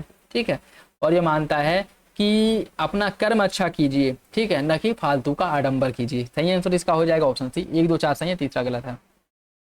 यह मंदिर प्राचीन भारत में पर्वत शिलाओं को खोदकर भवन निर्माण के विकास की चरमावस्था को दर्शाता है। इस मंदिर के निर्माताओं ने पुरानी परंपराओं को त्याग करके चट्टानों को तराश करके स्वतंत्र मंदिर निर्मित किया। यह किस मंदिर की विशेषता है जिसका श्रेय जिसे बनाने का श्रेय राष्ट्रकूटों को दिया जाता है? यह आपको बताना है। देखिए इसका जो सही आंसर आपका डी हो जाएगा, एलोरा का कैलाश मंदिर, ऑप्शन डी। निम्नलिखित में से कौन से कारक सामंतवाद के उदय के लिए उत्तरदायी हैं? बाह्य आक्रमण, धर्म विजय की अवधारणा, वाणिज्य आधारित अर्थव्यवस्था का पतन, शासकों द्वारा प्रदत्त भूमि तथा ग्राम अनुदान। कौन सा विकल्प इसके बारे में सही है यह बताना है। इसका सही आंसर डी हो जाएगा, सभी विकल्प सही है, ऑप्शन डी। निम्नलिखित में से कौन सी गुप्तकालीन मूर्तिकला की विशेषता है? कौन गुप्तकालीन मूर्तिकला की विशेषता है यह आपको बताना है। सादा प्रभामंडल, मोटे उत्तरीय वस्त्रों का प्रदर्शन, विष्णु अवतारों की प्रतिमाओं की प्रधानता, मथुरा शैली के प्रतिमानों पर आधारित। कौन सा विकल्प सही होगा? इसका जो सही आंसर क्या हो जाएगा? इसका सही आंसर डी हो जाएगा, 2 3 4, 2 3 4। सादा प्रभामंडल गुप्तकालीन जो मूर्ति कला है उसकी विशेषता के बारे में पूछा है। सादा प्रभामंडल या आभा मंडल ऐसा नहीं है। ठीक है, गुप्त काल की अगर हम बात करें तो सुसज्जित एक प्रभामंडल या फिर आभा मंडल देखने को मिलता है। और गंगा यमुना की मूर्तियां गुप्त काल की ही देन है। गुप्त काल की शिल्प कला का जन्म विशेषता मुख्य रूप से मथुरा शैली द्वारा स्थापित प्रतिमानों पर देखने को मिलेगा। और इसमें जो है विष्णु के अवतारों की प्रतिमाओं का मुख्य रूप से निर्माण किया गया है। ठीक है, ज्यादातर जो मूर्तियां जो बने हैं वो मुख्य रूप से भगवान विष्णु को समर्पित हैं। ठीक है, तो सही आंसर इसका हो जाएगा डी, 2 3 4 सही है, पहला गलत है। कौन सा विकल्प इसमें से गलत है? विल्लन विल्लन वगाई, गैर ब्राह्मण किसान भूस्वामी, और ब्रह्मादेय भूमि, ब्राह्मणों को उपहार में दी गई भूमि को ब्रह्मादेय भूमि कहा जाता है। सालाभोग, मंदिर को उपहार में दी गई भूमि। और पच्चील पल्ली चंद्रम, जैन संस्थानों को दी गई भूमि। आपको बताना है कौन सा विकल्प इसमें से गलत है। देखिए इसका जो सही आंसर सी हो जाएगा शालाभोग, ये आपका गलत है। ठीक है, बात करें शालाभोग की, किसी विद्यालय के रखरखाव के लिए जो भूमि दी जाती है उसको शालाभोग भूमि कहा जाता था। ठीक है, तो सही आंसर हो जाएगा सी। गीत गोविंद के लेखक जयदेव निम्नलिखित में से किसकी राजसभा में निवास करते थे? गीत गोविंद के लेखक जयदेव एवं लक्ष्मण सेन के दरबार में निवास करते थे। ऑप्शन डी हो जाएगा लक्ष्मण सेन के। ठीक है, मुगल कालीन मनसबदारी व्यवस्था के बारे में देखिए, यह वंशानुगत व्यवस्था थी और इससे मुगल प्रशासनिक सेवा में किसी अमीर की स्थिति का बोध होता है। इसमें सवार की संख्या जात से अधिक नहीं हो सकती है। कौन सा विकल्प इसके बारे में सही है? इसका सही आंसर भी हो जाएगा दूसरा और तीसरा सही, पहला गलत है। यह वंशानुगत व्यवस्था थी, आपका गलत है। यह वंशानुगत व्यवस्था नहीं थी। ठीक है, यह जो है वंशानुगत व्यवस्था नहीं थी, तो दूसरा तीसरा सही, पहला गलत है। निम्नलिखित में से कौन सी स्थापत्य कला की विशेषताएं हैं? संगमरमर के पत्थरों पर रत्नों की जड़ावट, सतत जल प्रवाह की व्यवस्था और ढालू दीवार। कौन सा विकल्प इसके बारे में सही है? फुट के हिसाब से आपको सही आंसर का चयन करना है और इसका सही आंसर भी हो जाएगा पहला, दूसरा सही, तीसरा गलत है। ढालू दीवार ये आपका गलत है। मुगल कालीन जो स्थापत्य है इसकी विशेषता की बात करें तो संगमरमर के पत्थरों पर हीरे जवाहरात से की गई सजावट जड़ावट। ठीक है, ऊंचे गुंबद, भवनों के कोनों पर पतली और छोटी मीनारें, पतली स्तंभ, नुकीली मेहराब, रंग बिरंगी पच्चीकारी, जड़ाऊ काम, सुंदर नक्काशी देखने को मिलता है। ढालू दीवारें तुगलक का स्थापत्य कला की विशेषता। तो ढालू दीवार जो है या ढालुआ दीवार जो है यह तुगलक का स्थापत्य कला की विशेषता, याद रखिएगा। ठीक है, यह तुगलक का स्थापत्य कला की विशेषता, न कि मुगल। औरंगजेब के काल में हुए निम्नलिखित विद्रोहों को कालानुक्रम में व्यवस्थित कीजिए। सतनामी शाहजहां अकबर का विद्रोह, जाट विद्रोह और यूसुफ जाई विद्रोह। इन सभी को क्रम से लगाना है, इन सभी को क्रम से लगाना है। देखिए बात करेगा सतनामी विद्रोह की। सतनामी विद्रोह कब हुआ था? सतनामी विद्रोह हुआ था आपका 1672 में, 1672 में। और शाहजादा अकबर का विद्रोह कब हुआ था? शाहजादा अकबर ने जो विद्रोह किया था 1681 में किया था, 1681 में विद्रोह किया था। जाट विद्रोह कब हुआ था? जाट विद्रोह हुआ था आपका 1669 से लेकर के 70 ईस्वी तक। यूसुफ जाइयों द्वारा कब विद्रोह किया गया था? यूसुफ जाइयों द्वारा विद्रोह किया गया था 1667 में। ठीक है, तो इसका जो सही आंसर आपका 4, 3, 1, 2 ऑप्शन भी हो जाएगा। ठीक है, 4, 3, 1, 2 ऑप्शन भी सही है। कौन इसमें सही सम्मिलित नहीं है? तारीख फिरोज शाही जी, मिहाजुद्दीन सिराजी, तबकाते नासरी जियाउद्दीन बर्नी, हबीब उस सियर खोदमीर और तारिख रशीदी निजामुद्दीन अहमद। कौन सा विकल्प इसमें से सही सम्मिलित है? इसका जो सही आंसर सी हो जाएगा हबीब उस सियार, यह खोदमीर की रचना है, बाकी विकल्प गलत है। तबकाते नासरी की रचना किसके द्वारा की गई थी? ठीक है, देखिए अगर हम बात करें तबकाते नासरी जो प्रसिद्ध मध्ययुगीन पुस्तक है जिसके लेखक है जो मिनहाजुद्दीन सिराज। ठीक है, मिनहाजुद्दीन है। ठीक है, मिनहाजुद्दीन सिराज, इसके बाद तबकाते नासरी की रचना की गई थी। ठीक, और उसके बाद जो है यह पुस्तक भारत के इतिहास के बारे में जो महत्वपूर्ण जानकारी है वो उपलब्ध कराती है। ठीक, तारिक फिरोज शाही की रचना किसने की थी? तारिक फिरोज शाही की रचना बर्नी द्वारा की गई थी, जियाउद्दीन बर्नी द्वारा। ठीक है, तो ये भी आपका गलत हो जाएगा। और तबकाते नासरी की बात करें, तबकाते नासरी की जो रचना है यह जो है आपके मिनहाजुद्दीन बिन सिराज द्वारा तबकाते नासरी की रचना की गई थी, तो ये भी गलत हो जाएगा। तारिख रशीदी की रचना मिर्जा हैदर दुगलात ने की थी। ठीक है, तो ये भी गलत हो जाएगा। सही आंसर बस एक ही है, सी। कौन से कार्य इल्तुतमिश के शासनकाल की विशेषता? शुद्ध अरबी सिक्कों का प्रचलन, तुर्काने चरगानी का गठन, दरबारियों हेतु वेशभूषा का निर्धारण, खलीफा से साम्राज्य की आधिकारिक मान्यता प्राप्त करना। कौन सा विकल्प इसके बारे में सही है? इसका जो सही आंसर सी हो जाएगा 1, 2, 4, 1, 2, 4, 3। दरबारियों हेतु वेशभूषा का निर्धारण, इल्तुतमिश द्वारा दरबारियों के लिए वेशभूषा का निर्धारण नहीं किया गया था, तो यह गलत हो जाएगा। ठीक है, ऑप्शन सी हो जाएगा। ठीक, ऑप्शन सी इसका सही हो जाएगा।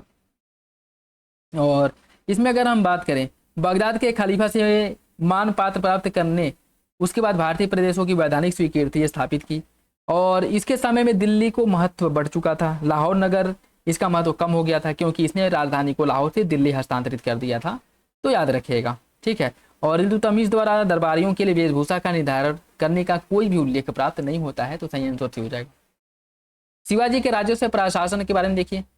दोस्तों वीडियो जो है एक्सप्लेन करने की वजह से हो सकता है कि वीडियो लंबे हो जाएं, ठीक है, क्योंकि 1 घंटा मेरे ख्याल से हो चुका है और अभी हम लोग बस 76 क्वेश्चन डिस्कशन किए हैं। अभी मेरे ख्याल से आधा क्वेश्चन डिस्कशन करना बाकी है, तो वीडियो लंबा हो जाएगा। बाकी आप लोग इसे देखिए और अपने अकॉर्डिंग मतलब बताइएगा कि अगर चाहते हैं कि बस उसका क्वेश्चन पढ़े आंसर आंसर बताते चलें तो भी बताइएगा, और चाहते हैं कि जो क्वेश्चन कराया जा रहा है उसको एक्सप्लेन जैसे किया जा रहा है वैसे ही कराया जाए तो भी बताइएगा, ठीक है। जैसे क्वेश्चन पढ़ के बस आंसर टिक करते चलेंगे तो मेरे ख्याल से 1 घंटा 10 मिनट 20 मिनट में क्वेश्चन हो जाएंगे सारे क्वेश्चन। बाकी जो अगर अच्छे से एक्सप्लेन किया जाए तो वीडियो थोड़े लंबे हो जाएंगे। तो आप कैसा वीडियो चाहते हैं आप लोग कमेंट बॉक्स में बताइएगा, ठीक है। शिवाजी के राजस्व प्रशासन के बारे में बताइए। भू राजस्व का निर्धारण भूमाप के बाद उपज के अनुमान पर आधारित था। भू राजस्व की वसूली नगद और अनाज दोनों रूपों में किया जाता था। कृषि को प्रोत्साहन के लिए तकावी ऋण दिया जाता था। कौन सा विकल्प शिवाजी के राजस्व के बारे में सही है बताना है। इसका सही आंसर हो जाएगा, तीनों विकल्प सही है, तीनों विकल्प सही है। निम्नलिखित में से कौन सूफी संत सोहरावर्दी संप्रदाय से संबंधित है। किसका संबंध है सोहरावर्दी संप्रदाय से। इसका सही आंसर हो जाएगा ऑप्शन है जलालुद्दीन तबरेजी। जलालुद्दीन तबरेजी का संबंध है सोहरावर्दी संप्रदाय से, और इसका स्थापना कब हुआ था 12वीं शताब्दी में इसका स्थापना किया गया था बगदाद में, ठीक। सिहाबुद्दीन सोहरावर्दी द्वारा, ठीक है, सिहाबुद्दीन सोहरावर्दी द्वारा इसका स्थापना हुआ था, ठीक है।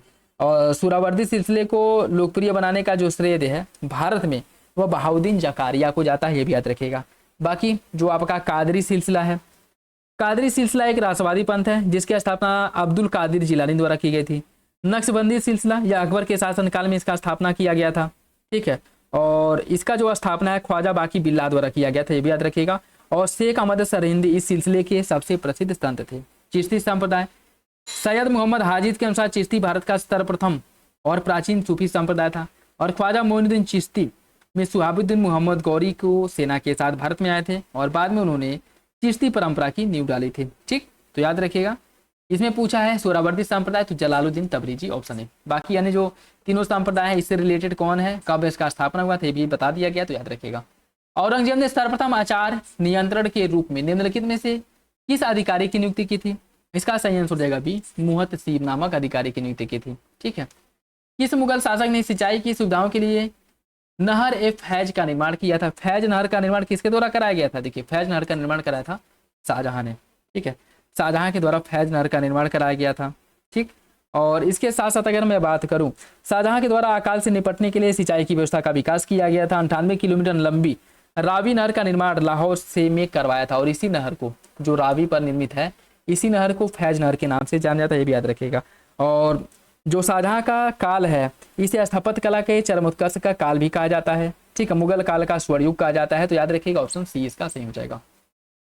शाहजहां की धार्मिक नीति के बारे में देखिए। सिजदा में पापोस की प्रथा को इसने प्रारंभ किया। इलाही संपत्ति का प्रचलन किया। हिंदुओं पर तीर्थ यात्रा कर लगाया। अकबर द्वारा जारी गोहत्या निषेध को आदेश को वापस ले लिया। कौन सा विकल्प इसके बारे में सही है।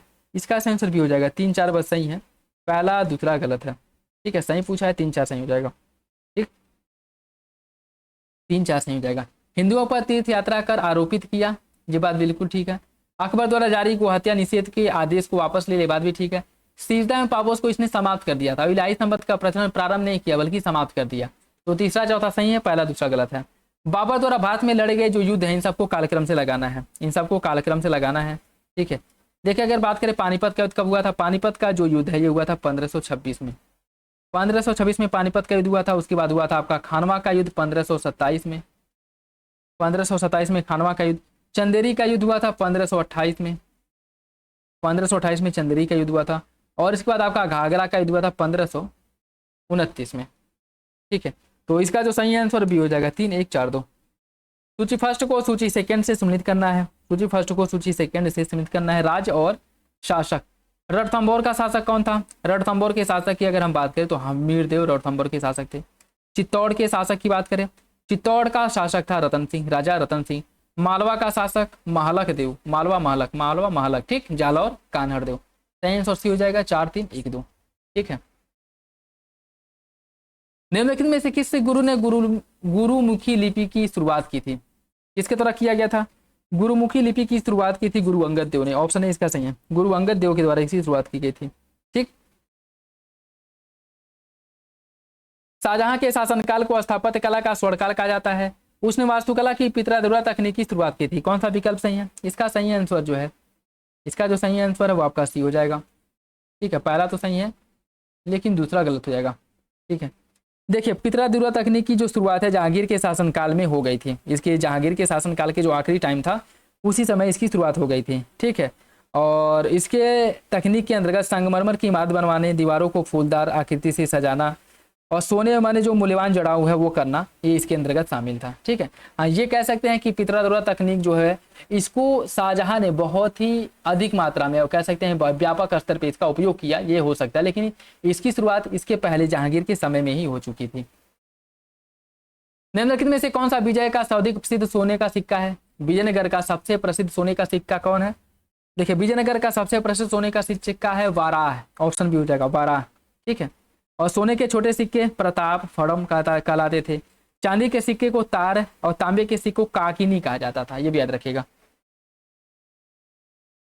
मुगल काल में भारत की यात्रा पर आए निम्नलिखित में से किस विदेशी यात्री को अकबर ने शाहजादा मुराद का शिक्षक बनाया था? शाहजादा मुराद का शिक्षक बनाया था फादर एंथोनी जो मॉन्सरेट था, इसको ऑप्शन सी हो जाएगा, एंथोनी मॉन्सरेट को। किस सुल्तान ने गीत संग्रह की किताब ए नौरस की रचना की थी?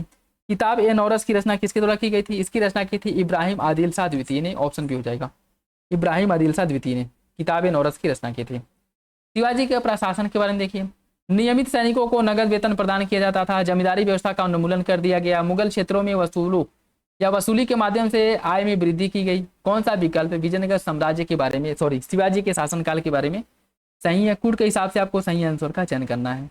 देखिए इसका सही आंसर भी हो जाएगा, पहला और तीसरा सही, दूसरा गलत है। जमींदारी व्यवस्था का उन्मूलन कर दिया गया, यह गलत है। जमींदारी व्यवस्था का उन्मूलन थोड़ी किया गया था। शिवाजी के शासनकाल की अगर हम बात करें तो इन्होंने जागीरदार देना पूर्णतः बंद किया। ठीक है। शिवाजी जागीरदार और जमींदारी व्यवस्था के स्थान पर रैयतवाड़ी व्यवस्था को इन्होंने प्रोत्साहित किया। किसानों से वसूला जाता था जो कर, उन्होंने जमीन व वंशानुगत अधिकार रखने वाले मिरासदारों पर नियंत्रण स्थापित करके उसे प्रभाव को कमजोर किया। उन्होंने चौथा सरदेशमुखी नामक 2 कर का संग्रह भी शुरू किया। शिवाजी ने जमींदारी प्रथा को समाप्त नहीं किया, उन्हें जागीर देना पूर्णतः बंद किया। जैसे जमींदारी प्रथा विद्यमान थी लेकिन उनको जागीर अब नहीं दिया जाता था। ठीक है। तो दोनों विकल्प, पहला तीसरा सही है, दूसरा गलत है। जजिया कर के बारे में कौन सा विकल्प, जजिया कर के बारे में कौन सा विकल्प सही नहीं है? यह कर गैर मुसलमानों पर आरोपित किया जाता था। प्रारंभ में इसे भू राजस्व के साथ वसूल किया जाता था। स्त्री, बच्चे एवं विच्छित इस कर से मुक्त थे। मोहम्मद बिन तुगलक ने इसे ब्राह्मणों पर आरोपित किया। कौन सा विकल्प इसमें से गलत है? देखिए इसकी अगर हम बात करें, इसका जो सही आंसर है वो डी हो जाएगा। गलत पूछा है क्योंकि मोहम्मद बिन तुगलक नहीं बल्कि फिरोज शाह तुगलक द्वारा इसे लगाया गया था सबसे पहले ब्राह्मणों पर। ठीक है। तो यही गलत है। गलत विकल्प का चयन कीजिए। अहमदनगर के राजवंश निजाम शाही वंश कहा जाता है। बीजापुर को आदिल शाही, विदर को बरीद शाही और बरार को कुतुब शाही। इसमें गलत विकल्प का आपको चयन करना है, गलत विकल्प का चयन करना है। इसका सही आंसर डी हो जाएगा। ठीक है। बरार की बात करें, सबसे पहले बहमनी साम्राज्य से अलग होने वाला क्षेत्र बरार था और इसे फतेहुल्लाह इमाद शाह के द्वारा 1484 ईस्वी में स्वतंत्र घोषित किया गया था। इमाद शाही वंश की स्थापना 574 ईस्वी में बरार को अहमदनगर ने हड़प लिया और इसकी 2 राजधानियां बनाई गई, एलीचपुर और गाविलगढ़। ठीक है। सही आंसर इसका डी हो जाएगा। अक्टूबर 2024 में निम्नलिखित में से किन भाषाओं को शास्त्रीय भाषा का दर्जा दिया गया, आपको बताना है। ठीक है। देखिए इसमें मराठी है, प्राकृत है, पाली है, समिया है, लेकिन गुजराती भी है क्या? इसका सही आंसर क्या होगा? देखिए इसका जो सही आंसर है सी हो जाएगा 1 2 3 4, 1 2 3 4। गुजराती नहीं है इसमें। ठीक है। गुजराती नहीं है इसमें, जो है बांग्ला भाषा है, बांग्ला। अब टोटल जो शास्त्रीय भाषा इनकी संख्या बढ़कर के 11 हो गई। इसके पहले 5 जो हैं। ठीक है। आपके तमिल, संस्कृत, ठीक, तमिल है सबसे पहले जिसे घोषित किया गया था 2004 में शास्त्रीय भाषा तमिल को। ठीक है। उसके बाद जो है आपका तेलुगु है, तेलुगु कह रहे हैं। उसके बाद 2005 में संस्कृत को शास्त्रीय भाषा घोषित किया गया था। ठीक। 2008 में तेलुगु और मलयालम है। ठीक है। उसके बाद 2013 है शायद। ठीक। 2013 में शास्त्रीय भाषा घोषित किया गया था। फिर 2014 में ये जो लास्ट शास्त्रीय भाषा घोषित किया गया था वो आपकी उड़िया थी। ठीक है। इसका सही आंसर जो है 1 2 3 4 ऑप्शन थी। एग्री श्योर योजना के बारे में देखिए, बजट 24-25 में इसकी घोषणा की गई। इसका उद्देश्य कृषि और ग्रामीण उद्यम के लिए स्टार्टअप पारिस्थितिकी तंत्र में अधिक निवेश आकर्षित करना है। इसका सही आंसर क्या हो जाएगा? इसका जो सही आंसर है क्या है? देखिए इसके सही आंसर की अगर हम बात करें तो वो आपका ए हो जाएगा, दूसरा सही, पहला गलत है। ठीक है। इसकी जो घोषणा की गई थी एग्री श्योर योजना की बजट की, किस बजट में किया गया था? तो आपका बजट जो है 2022-23 था, जिसमें एग्रीश्योर की घोषणा की गई थी, ठीक है ना, कि 24-25। तो दूसरा सही है, पहला गलत है। पांचवा राष्ट्रीय जल पुरस्कार 2023, इसके बारे में देखिए। प्रधानमंत्री मोदी द्वारा इसकी घोषणा की गई थी। ओडिशा को सर्वश्रेष्ठ राज्य का पुरस्कार दिया गया है और उत्तरी क्षेत्र जनपद श्रेणी में उत्तर प्रदेश की मथुरा को सर्वोत्तम जिला घोषित किया गया। कौन सा विकल्प इसके बारे में सही है? इसका सही आंसर सी हो जाएगा, दूसरा सही है। कौन सा विकल्प सही है? दूसरा सही है, पहला और तीसरा गलत हो जाएगा, ठीक है। पहला तीसरा गलत हो जाएगा, क्योंकि इसकी जो घोषणा की गई है पांचवें जल पुरस्कार की, केंद्रीय जल शक्ति मंत्रालय के अंतर्गत इसकी घोषणा की गई है, ठीक है। और राष्ट्रपति द्रौपदी मुर्मू के द्वारा यह पुरस्कार जो है आवंटित किया गया था। और उत्तरी क्षेत्र की अगर हम बात करें, उत्तरी क्षेत्र की बात करें तो इसमें जो है उड़ीसा पहले स्थान पे, इसके बाद उत्तर प्रदेश, पुदुचेरी, गुजरात है, ठीक। और इस पुरस्कार की सर्वोत्तम उत्तरी क्षेत्र जिला जो घोषित किया गया है वो गंदरबल जम्मू कश्मीर को घोषित किया गया था। निम्नलिखित दिवसों पर विचार किए इन्हें कालक्रम में लगाइए। विश्व खाद्य दिवस कब मनाया जाता है? विश्व खाद्य दिवस कब मनाया जाता है, ठीक है। और विश्व आपका राइनो दिवस, परमाणु हथियार के उन्मूलन दिवस, विश्व अल्जाइमर दिवस। इसमें अगर हम बात करें विश्व आपका जो खाद्य दिवस है यह कब मनाया जाता है? विश्व खाद्य दिवस जो है प्रत्येक वर्ष मनाया जाता है 16 अक्टूबर को, 16 अक्टूबर को। विश्व राइनो दिवस की बात करें, यह मनाया जाता है 22 सितंबर को, 22 सितंबर को। परमाणु हथियारों को रोकने के लिए जो मनाया जाता है 26 सितंबर को मनाया जाता है, ठीक है।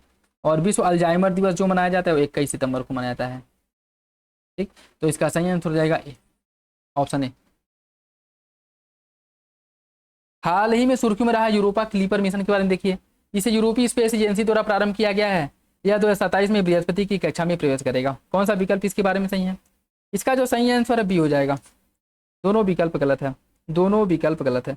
यूरोपा क्लीपर मिशन की बात करें तो इसे नासा ने लॉन्च किया है, नासा के द्वारा, ठीक है, नासा के द्वारा। और यह जो है अगर मैं बात करूं तो 2030 में इसे बृहस्पति की कक्षा में प्रक्षेपित करने की बात की गई है, 2030 में, ठीक है। तो याद रखिएगा, और दोनों विकल्प गलत हो जाएगा। प्रधानमंत्री ने डी विंडकीन प्रौद्योगिकी क्षेत्र, विंडकीन प्रौद्योगिकी क्षेत्र देश को समर्पित किया। यह निम्नलिखित में से किस राज्य में अवस्थित है? इसका सही आंसर क्या होगा? देखिए इसका जो सही आंसर सी हो जाएगा, यह है महाराष्ट्र में। रतन नवल टाटा का हाल में निधन हुआ। इनके बारे में देखिए, वह मूलतः उत्तर प्रदेश से संबंधित है। उन्होंने योजना आयोग के अस्थायी सदस्य के रूप में कार्य किया। 2008 में केंद्र सरकार द्वारा उन्हें पद्म विभूषण से सम्मानित किया गया था। कौन सा विकल्प इसके बारे में सही है? देखिए इनके बारे में अगर मैं बात करूं तो सही आंसर सी हो जाएगा, तीसरा सही, बाकी पहला और दूसरा गलत है, ठीक है। पहला दूसरा गलत है।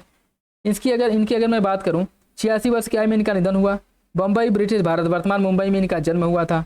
और जो नवल टाटा, रतन नवल टाटा हैं, सुनी कॉमिसॉरिट के पुत्र थे और महाराष्ट्र से मूल रूप से ये संबंधित थे।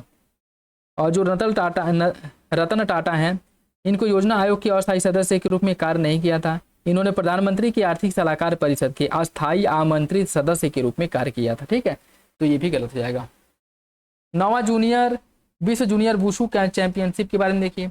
आयोजन इसका हुआ था मलेशिया के कुआलालंपुर में और भारत ने 2 स्वर्ण के साथ कुल 7 पदक अपने नाम किया था। कौन सा विकल्प इसका सही है? इसका सही आंसर ये हो जाएगा, दूसरा सही, पहला गलत है। पहला गलत है। पहला गलत क्यों है?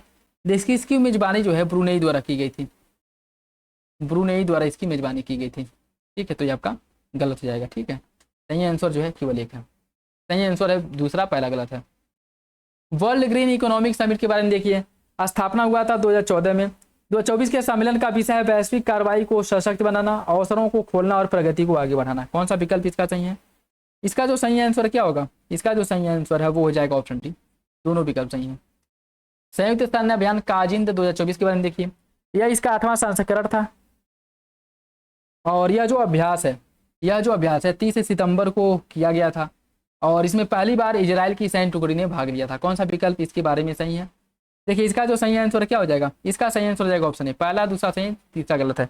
इजराइल की सेना ने इसमें पार्टिसिपेट किया था, यह गलत है, यह आपका गलत हो जाएगा, ठीक है।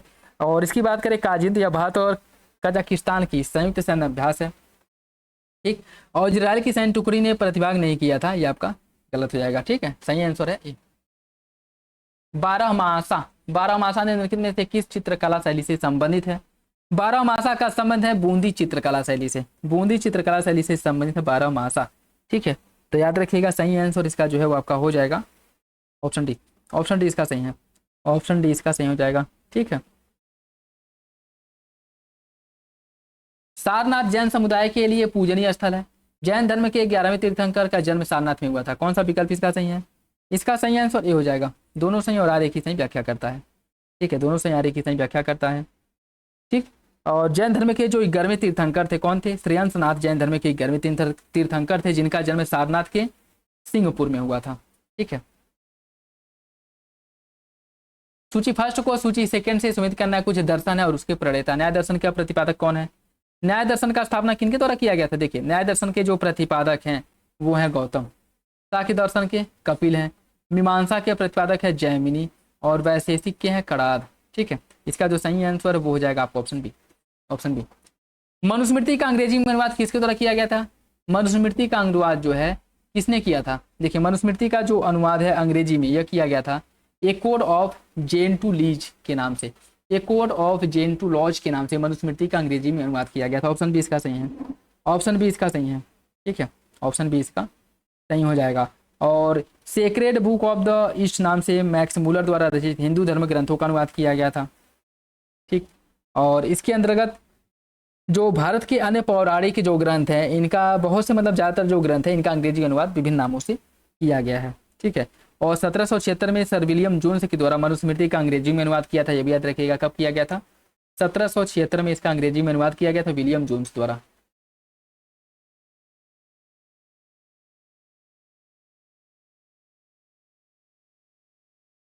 विलियम जोन्स के द्वारा किया गया था। ठीक है, ऑप्शन बी। निम्नलिखित में से किन मंदिरों का निर्माण गुप्त काल में कराया गया था? 10 अवतार मंदिर, कंदरिया महादेव मंदिर, विष्णु मंदिर और पार्वती मंदिर। नचना कुठार का कौन सा विकल्प इसके बारे में सही होगा? इसका जो सही आंसर क्या है? देखिए, इसका सही आंसर सी हो जाएगा 1 2 4 सही, तीसरा गलत है। विष्णु मंदिर तिगवा। तिगवा का विष्णु मंदिर, इसकी अगर हम बात करें जो तिगवा का विष्णु मंदिर जो आपके मध्य प्रदेश के जबलपुर जिले में स्थित है, इसका जो निर्माण कराया गया है, इसका जो निर्माण कराया गया है, इस मंदिर का निर्माण यह जो है आपके मुख्य रूप से भगवान विष्णु से संबंधित है। और कंकाली देवी दीवारों पर भगवान विष्णु की छवियों को उकेरा गया है। और इसका जो संबंध है आपके गुप्त काल से है। ठीक है, गुप्त काल से। 10 अवतार मंदिर उत्तर प्रदेश के ललितपुर जिले में है, ये भी आपका सही है। कंदरिया महादेव मंदिर की बात करें, इसका जो निर्माण है कंदरिया महादेव मंदिर का, यह ऐसा माना जाता है कि चंदेल शासक राजा धंगदेव ने इसका निर्माण कराया था। और यह भगवान शिव को समर्पित है। ठीक है, भगवान शिव को यह समर्पित है। और यह जो है गुप्त काल में निर्मित मंदिर नहीं है। तो सही आंसर इसका जो है आपका हो जाएगा ऑप्शन सी। निम्नलिखित में से किस प्राचीन बौद्ध ग्रंथ में गाय को भोजन रूप और सुख देने वाली कहा गया है? इसमें कहा गया है, देखिए इसका जो सही आंसर आपका डी हो जाएगा। सूत्र निपात में इसका उल्लेख मिलता है। किसमें मिलता है? सूत्र निपात में। गुप्त काल के बारे में देखिए, प्राचीन भारत में गुप्त शासकों ने सर्वप्रथम स्वर्ण मुद्रा जारी किया। इस काल में दीवानी और फौजदारी विधियों का पृथक्करण किया गया था। शूद्रों की स्थिति में सुधार हुआ था। कौन सा विकल्प इसके बारे में सही है? इसका सही आंसर डी हो जाएगा। तीनों विकल्प सही है, तीनों विकल्प सही है। निम्नलिखित में से किन ग्रंथों की रचना हर्षवर्धन के द्वारा की गई थी? कल जो प्रैक्टिस सेट कराया गया था उसमें एक क्वेश्चन आया था और बताया भी गया था, इंपॉर्टेंट है, याद रखिएगा। बताइए कि इसकी रचना हर्षवर्धन द्वारा की गई है। इसमें रत्नावली, प्रियदर्शिका, कादम्बरी। किराता अर्जुनियम की रचना किसने की है? भारवी ने। ठीक है, यह गलत है, तो 2 3 4 होना चाहिए। सही आंसर क्या हो जाएगा? 2 3 4। रत्नावली, प्रियदर्शिका, कादम्बरी, कादम्बरी, रत्नावली। देखिए इसकी अगर हम बात करें, ठीक है, तो कादम्बरी, कादम्बरी की रचना बाणभट्ट ने की है। ठीक है, कादम्बरी की जो रचना है वो बाणभट्ट द्वारा की गई है, तो कादम्बरी इसमें शामिल नहीं है। कादम्बरी की जो रचना है बाणभट्ट ने की है। ठीक, बाकी रत्नावली, प्रियदर्शिका और एक और जो है वो आपका नागानंद है। नागानंद जिसकी रचना इन्होंने की है। ठीक है, रत्नावली, प्रियदर्शिका, नागानंद, इसकी रचना हर्षवर्धन ने की है। किराता अर्जुनियम की रचना भारवी ने। कादम्बरी की रचना जो की गई बाणभट्ट ने। बाणभट्ट ने। ठीक, तो सही आंसर इसका 2 4 ऑप्शन भी होना चाहिए। ठीक है, कौन विशुद्ध संस्कृत भाषा में लिखित पहला अभिलेख है? ये आपको बताना है। संस्कृत भाषा में लिखा पहला अभिलेख क्या कौन है? यह आपका रुद्रदमन का जूनागढ़ अभिलेख है। ऑप्शन बी हो जाएगा। त्रिपिटक के बारे में देखिए कौन सा विकल्प सही है? विनय पिटक में बुद्ध की शिक्षाओं का उल्लेख किया गया। विधम्म पिटक में दार्शनिक शिक्षाओं का। और सूत्र पिटक में बौद्ध भिक्षुओं और श्रवणों के लिए नियम बनाए गए हैं। कौन सा विकल्प इसके बारे में सही है? देखिए इसका जो सही आंसर बी हो जाएगा। दूसरा सही है, पहला और तीसरा गलत है। बुद्ध की शिक्षाओं का जो उल्लेख किया गया है सूत्र पिटक में किया गया है। और बौद्ध भिक्षुओं के जो नियम का उल्लेख किया गया वो विनय पिटक में किया गया। ठीक है, तो ये आपका अपोजिट है। ऑप्शन बी हो जाएगा। केवल 2 सही है। कुछ लेखक और पुस्तकें दी गई हैं, उसमें बताना है कौन इसमें से सही सुनित है। जय गोंदार की रचना कलिंग कलिंगुत्तु पर्णी ने की है। इस पुस्तक कलिंगत्तु पर्णी की पुस्तक की जो रचना है जय गोंदार ने की है। रामावतारम की रचना कंबन ने, और पेरिय पुराणम की रचना तिरुतक देवर ने, किराता अर्जुनियम की भारवी ने। कौन सा विकल्प इसमें से सही सुमिलित है? देखिए इसका जो सही आंसर डी हो जाएगा, ऑप्शन डी। ठीक है, ऑप्शन डी। देखिए चोल राजाओं का शासनकाल तमिल भाषा और साहित्य के विकास के लिए प्रसिद्ध था और मुख्य रूप से इसलिए जाना जाता है। कुलोत्तुंग तृतीय के दरबार के प्रसिद्ध कवि जो कंबन थे, इन्होंने तमिल रामायण अथवा रामावतारम की रचना की थी। ठीक, रामावतारम की थी, बात तो बिल्कुल ठीक है। और अन्य अगर हम बात करें सेकिलार या का जो पेरिया पुराणम है, तिरुतक देवर का जीवक चिंतामणि है। तिरुतक देवर का पेरिया पुराणम की रचना सेकिलार ने की थी, तो इन्होंने नहीं। तिरुतक देवर की बात करें तो उन्होंने जीवक चिंतामणि की रचना की थी। पेरिया पुराणम की जो रचना की गई थी सेकिलार द्वारा।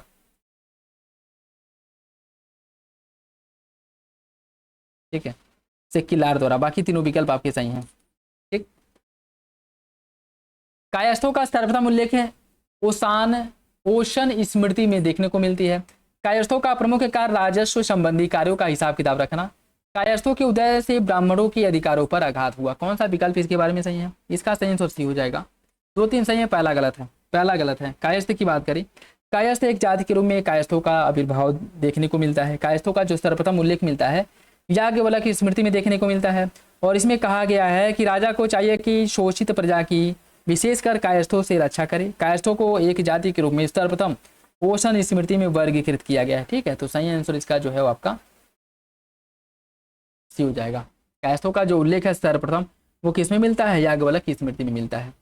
जैन दर्शन में संसार को नित्य, शाश्वत और परिवर्तनशील माना गया है। जैन दर्शन जगत के सृष्टिकर्ता के रूप में ईश्वर की सत्ता को स्वीकार करता है। कौन सा विकल्प सही है?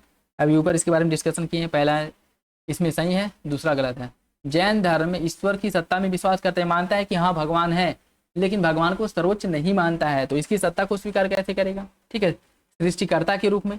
इसका मानना है कि जो सृष्टि है यह प्राकृतिक नियमों से चलायमान है और प्राकृतिक नियमों से ही यह उत्पन्न हुआ है। ठीक है, तो सही आंसर सी हो जाएगा। बाघ की चित्रकला के बारे में देखिए। इसके चित्रों में धार्मिक विषयों की प्रधानता है। इसके चित्रों की रचना विभिन्न कलाओं में की गई है। इसकी चौथी एवं पांचवी गुफाओं को संयुक्त रूप से रंगमहल कहा जाता है। कौन सा विकल्प बाघ की चित्रकला के बारे में सही है? इसका जो सही आंसर है सी हो जाएगा। यही सही है, बाकी पहला और दूसरा गलत हो जाएगा। ठीक है, पहला दूसरा गलत है। ऋग्वैदिक कार्य मुख्य रूप से पशुचारी थे और उनके जीवन में कृषि का गौर महत्व था। ऋग्वेद के कुल 24 मंत्रों में ही कृषि का उल्लेख मिलता है। कौन सा विकल्प इसका सही है? इसका जो सही आंसर ए हो जाएगा। दोनों सही और आरे की सही व्याख्या करता है। कुषाण शासक कुजुल कैडफिसस के बारे में देखिए। इसे बाद में नियमित रूप से सोने के सिक्के जारी करने का श्रेय दिया जाता है। इसके सिक्कों पर शिव, नंदी और त्रिशूल की आकृति देखने को मिलती है। कौन सा विकल्प इसके बारे में सही है? इसका सही आंसर हो जाएगा आपका ऑप्शन डी। दोनों विकल्प नहीं पूछा, दोनों विकल्प गलत हो जाएगा। ठीक है, दोनों विकल्प गलत है।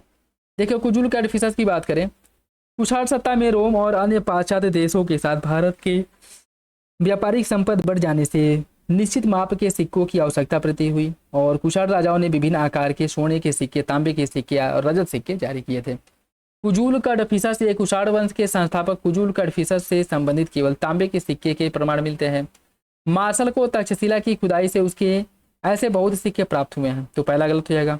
और भारत में सर्वप्रथम नियमित रूप से सोने के सिक्के प्रचलन करने का श्रेय वीम कैडफिसस को जाता है। ठीक है, तो दोनों विकल्प गलत हो जाएगा।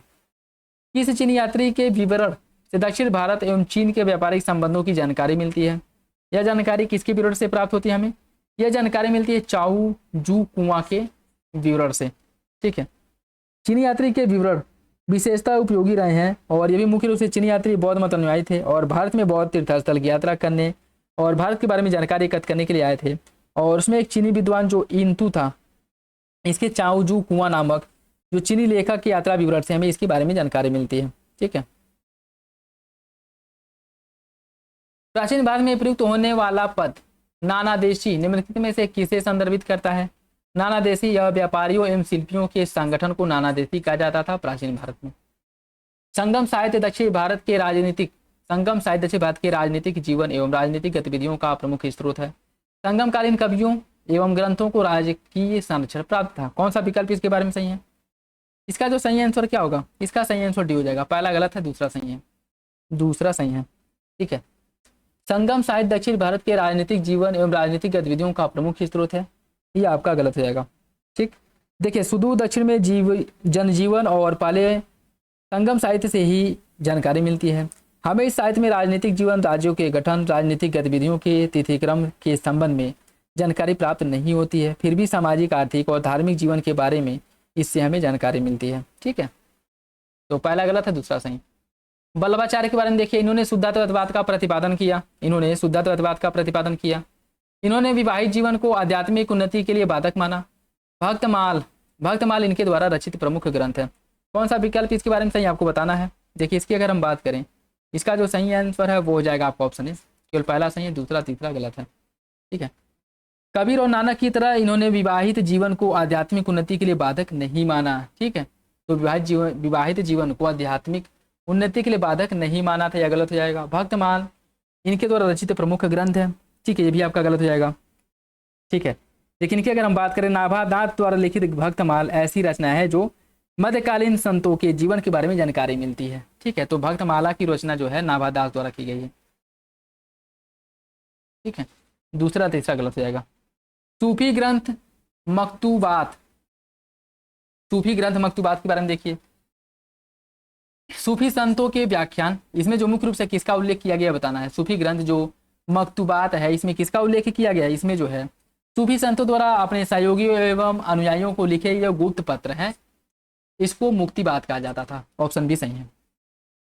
मुगल चित्रकला की विशेषताओं के बारे में कौन सा विकल्प एक सही नहीं है? चित्रकारी में नए विषयों का समावेशन, नए प्रकार के रंगों का प्रयोग, चित्रों का स्वरूप फारसी शैली पर आधारित और धार्मिक आकृतियों का चित्रांकन। कौन सा विकल्प इसमें से सही है? मतलब गलत है। इसका जो सही आंसर क्या होगा? इसका जो सही आंसर डी हो जाएगा। इसमें धार्मिक आकृतियों का चित्रांकन नहीं किया जाता था। प्राकृतिक पशु पक्षी हो गए, ठीक है, और राजा हो गए, इन लोगों का चित्रांकन होता था। तो डी आपका गलत हो जाएगा। बीजापुर के निम्नलिखित में से किस शासक को गरीबों की भलाई करने के कारण इसे अबला बाबा कहा जाता है? किसे कहा जाता है अबला बाबा? दक्षिण भारत का जो शासक था इब्राहिम आदिल शाह, इसको अबला बाबा कहा जाता है, क्योंकि यह गरीबों का मसीहा अबला बाबा कहा जाता है, क्योंकि यह इनकी मदद करने वाला शासक था। किस तमिल ग्रंथ में कोवलन और कन्नगी तथा माधवी की कथा का उल्लेख किया गया है? इसमें किया गया है, देखिए, इसका जो सही आंसर वो आपका हो जाएगा सी, सिलप्पादिकारम, ठीक है, सिलप्पादिकारम में, ठीक, जिसकी रचना किसने की थी? इलंगो अडिगल ने। इलंगो अडिगल के द्वारा इसकी रचना की गई थी, ठीक है। तो याद रखिएगा, सही आंसर इसका हो जाएगा सी। निम्नलिखित में से कौन सी विशेषता नैनार संतों के बारे में सही है? ईश्वर के प्रति व्यक्तिगत भक्ति का उपदेश, जाति प्रथा स्वीकार, स्थानीय भाषा का उपयोग। कौन सा विकल्प इसका सही है? देखिए, इसका जो सही आंसर सी हो जाएगा, पहला और तीसरा सही है। यह जाति प्रथा का विरोध करते थे, ठीक है, जाति प्रथा के विरोधी थे और इनका मानना था कि तभी मोक्ष की प्राप्ति कर सकते हैं, अपने आप को भगवान शिव को समर्पित कर दो। तो बी गलत हो जाएगा, था दूसरा गलत है, पहला तीसरा सही। निम्नलिखित में से किस विद्वान ने हकायक ए हिंद नामक ग्रंथ की रचना की थी? हकायक ए ग्रंथ नामक ग्रंथ की जो रचना की गई थी, अब्दुल वाहिद बेलग्रामी ने की थी। ऑप्शन सी हो जाएगा, ऑप्शन सी इसका सही है। नेक्स्ट देखिए, कुछ कर और प्रकृति दिया गया है। उस्र यह गैर मुसलमानों से लिया जाने वाला भूमि कर था। खुम्स लूट से प्राप्त खजाने में हिस्सा था। जाकात मुसलमानों पर धार्मिक कर। जजिया गैर मुसलमानों से लिया जाने वाला धार्मिक कर। कौन सा विकल्प इसमें से सही है, यह बताना है। देखिए, इसका जो सही आंसर सी हो जाएगा, 2, 3, 4 सही है, पहला गलत है, ठीक है। उस्र की बात करें, उस्र जो है मुसलमानों से लिया जाने वाला भूमि कर था। तो गैर मुसलमानों से नहीं, मुसलमानों से लिया जाने वाला भूमि कर उस्र था, और गैर मुसलमानों से लिया जाने वाला जो भूमि कर था उसे उस्र नहीं कहा जाता था। खून से युद्ध में लूटा हुआ माल और जजिया था, ठीक है, जो गैर मुसलमानों से लिया जाता था, ठीक। निम्नलिखित में से किस मुगल शासक ने झरोखा प्रदर्शन की प्रथा को प्रतिबंधित कर दिया था? किसके द्वारा इस पर प्रतिबंध लगाया गया था? यह प्रतिबंध लगाया गया था औरंगजेब द्वारा। अमर नायक प्रणाली निम्नलिखित में से किस साम्राज्य की विशेषता थी? अमर नायक प्रणाली की अगर हम बात करें तो यह विशेषता थी विजयनगर साम्राज्य की। ऑप्शन डी हो जाएगा। फिरोज शाह बहमनी के बारे में देखिए। फिरोज शाह बहमनी के संदर्भ में कौन सा विकल्प सही है? इसने प्रशासन में बड़ी संख्या में हिंदुओं की नियुक्ति की। खगोल विज्ञान को बढ़ावा देने हेतु एक वेधशाला का निर्माण कराया।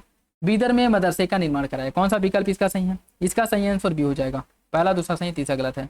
बीदर में मदरसे का निर्माण कराया गलत है, ठीक है। देखिए, बीदर में मदरसे का जो निर्माण है महमूद गवा के द्वारा कराया गया था। किसके द्वारा? महमूद गवा द्वारा, ठीक है। तो पहला दूसरा सही, तीसरा गलत है। बंगाल के पाल वंश के शासकों का जो क्रम है इन्हें लगाना है क्रम के हिसाब से। इसमें अगर हम बात करें धर्मपाल पहले नंबर पे आ जाएगा, फिर आपका देवपाल, देवपाल फिर विग्रहपाल तीसरे नंबर पे, फिर महिपाल चौथे नंबर पे। सही आंसर डी हो जाएगा इसका, ऑप्शन डी, ऑप्शन डी सही है। स्वतंत्र हैदराबाद राज्य का स्थापना 1724 में निजामुल मुल्क द्वारा की गई थी। उसके द्वारा राज्य के प्रशासनिक सुदृढ़ीकरण की दिशा में निम्नलिखित में से कौन सा प्रयास किया गया था? जागीरों को अनुवांशिक किया, हिंदुओं के प्रति सहिष्णुता की नीति अपनाई, मुगल सत्ता से स्वतंत्रता की घोषणा की। कौन सा विकल्प सही है? इसका जो सही आंसर क्या होगा? इसका सही आंसर ए हो जाएगा, पहला दूसरा सही तीसरा गलत है। मुगल सत्ता से स्वतंत्रता की घोषणा की, यह गलत है। ठीक है, मुगल सत्ता से स्वतंत्रता की इसके द्वारा घोषणा नहीं की गई थी, बल्कि अगर हम बात करें तो इसने निजामुल मुल्क ने 1724 में हैदराबाद राज्य की स्थापना की और केंद्र सरकार के द्वारा अपने स्वतंत्रता की घोषणा कभी नहीं की, लेकिन उसने व्यवहार में स्वतंत्र शासन के रूप में काम किया। स्वतंत्रता की घोषणा की नहीं की, लेकिन स्वतंत्र शासक के रूप में कार्य किया था। ठीक है, तो सही आंसर इसका जो है आपका ए हो जाएगा। मुद्रा प्रणाली की निम्नलिखित विशेषताओं पर विचार कीजिए। शुद्ध अरबी के सिक्के का प्रचलन प्रारंभ, सिक्कों पर टकसाल का नाम लिखाने की परंपरा, सिक्कों पर खलीफा के नाम का अंकन, यह सभी जो विशेषता हैं किस शासक के द्वारा शुरू कराया गया था, आपको बताना है। इसका जो सही आंसर है वो हो जाएगा ऑप्शन बी, इल्तुतमिश ने, ऑप्शन बी। निम्नलिखित में से कौन विजयनगर कालीन प्रशासनिक इकाई का सही क्रम है? कौन जो है विजयनगर साम्राज्य की जो प्रशासनिक इकाई थी उसका सही क्रम है? यह देखिए, सबसे छोटा ग्राम था, उसके बाद स्थल आता था, फिर नाडु, फिर मंडलम। ऑप्शन ए इसका सही हो जाएगा, ऑप्शन ए इसका सही है। ठीक है, जो प्रांत था इसी को मंडल कहा जाए, मंडलम कहा जाता था। ठीक है, प्रांत को मंडलम, और जो नाडु था यह आपका जिला था, नाडु जिला था। और स्थल की बात करें तो यह उप जिला था, और ग्राम जो है गांव था, तो ये सही हो जाएगा। गियासुद्दीन तुगलक ने खेत पैमाइश के स्थान पर उपज के बंटवारे को कर निर्धारण का आधार बनाया। गियासुद्दीन का उद्देश्य अधिक से अधिक भू राजस्व संग्रहित करना था। कौन सा विकल्प इसका सही है? इसका जो सही आंसर सी हो जाएगा, पहला आपका सही है लेकिन दूसरा गलत है। गियासुद्दीन तुगलक यह एक उदार शासक था और यह कम से कम भू राजस्व की वसूली करता था, किसानों की उन्नति पर मुख्य रूप से विशेष ध्यान देता था। ठीक है, तो पहला तो सही है लेकिन दूसरा गलत हो जाएगा। सल्तनत काल में नियमित रूप से प्रयुक्त किए जाने वाले पद हनबली, हनबली, मलिकी तथा सफी निम्नलिखित में से किसे संदर्भित करता है?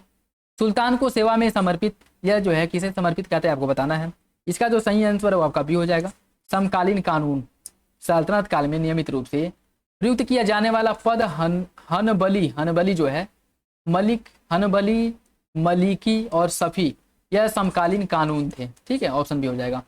मुगल शासक अकबर के निम्नलिखित अभियानों को कालक्रम में व्यवस्थित करना है। मालवा, गुजरात, मेवाड़ और मारवाड़, इन सभी को क्रम से लगाना है, इन सभी को क्रम से लगाना है। देखिए, इसकी अगर हम बात करें, इसमें मालवा पर इसने अभियान किया था 1561 में, 1561 में मालवा अभियान इसने किया था, 1561 में मालवा अभियान।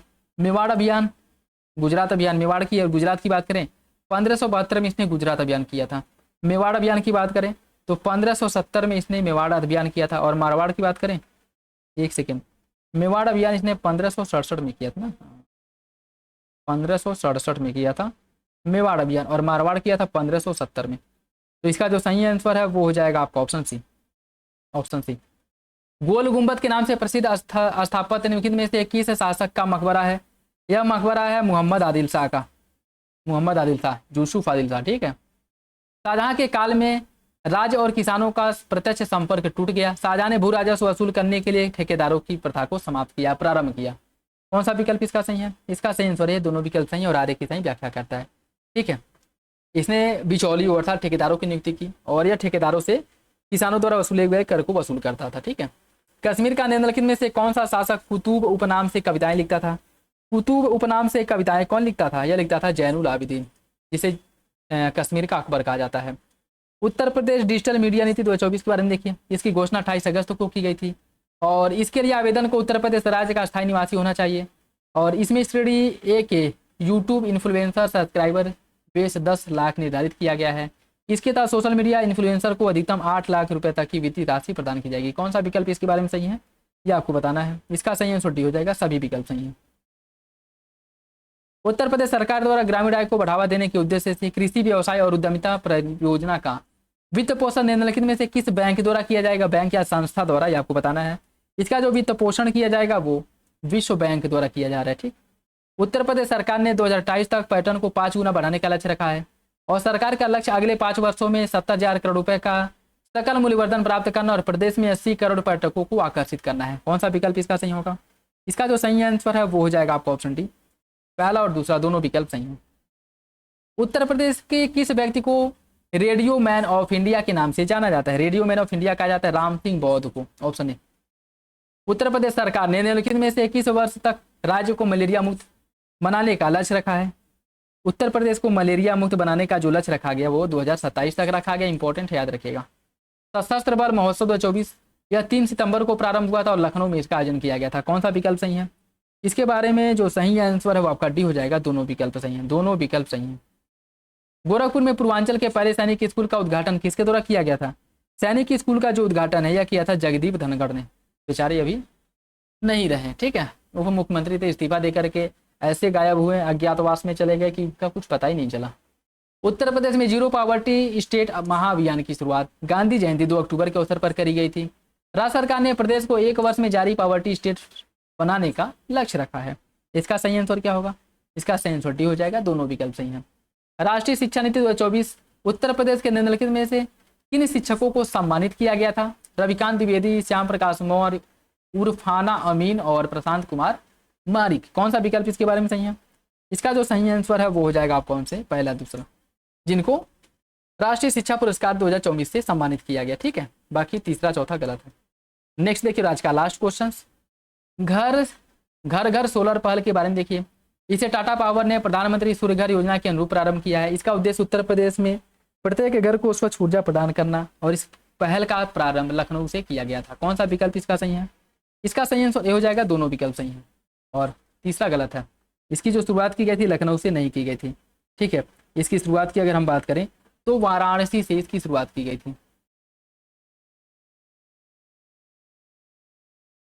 ठीक है। तीसरा गलत है, पहला दूसरा सही। और ये था आज का लास्ट क्वेश्चन। वीडियो थोड़ा लंबा हो गया लेकिन फिर भी आप लोग मैनेज कर लीजिएगा अपने हिसाब से, ठीक है। आई होप ये वीडियो अच्छा लगा होगा।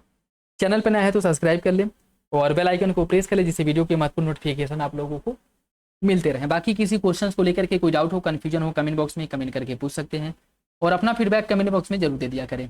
और जो लोग पेड ग्रुप ज्वाइन करना चाहते हैं डिस्क्रिप्शन बॉक्स में लिंक मिल जाएगा, वहाँ से आकर के जानकारी ले सकते हैं, नहीं तो कमेंट बॉक्स में कमेंट करके उसके बारे में जानकारी ले सकते हैं। तो चलिए मिलते हैं अगली वीडियो में, तब तक के लिए धन्यवाद।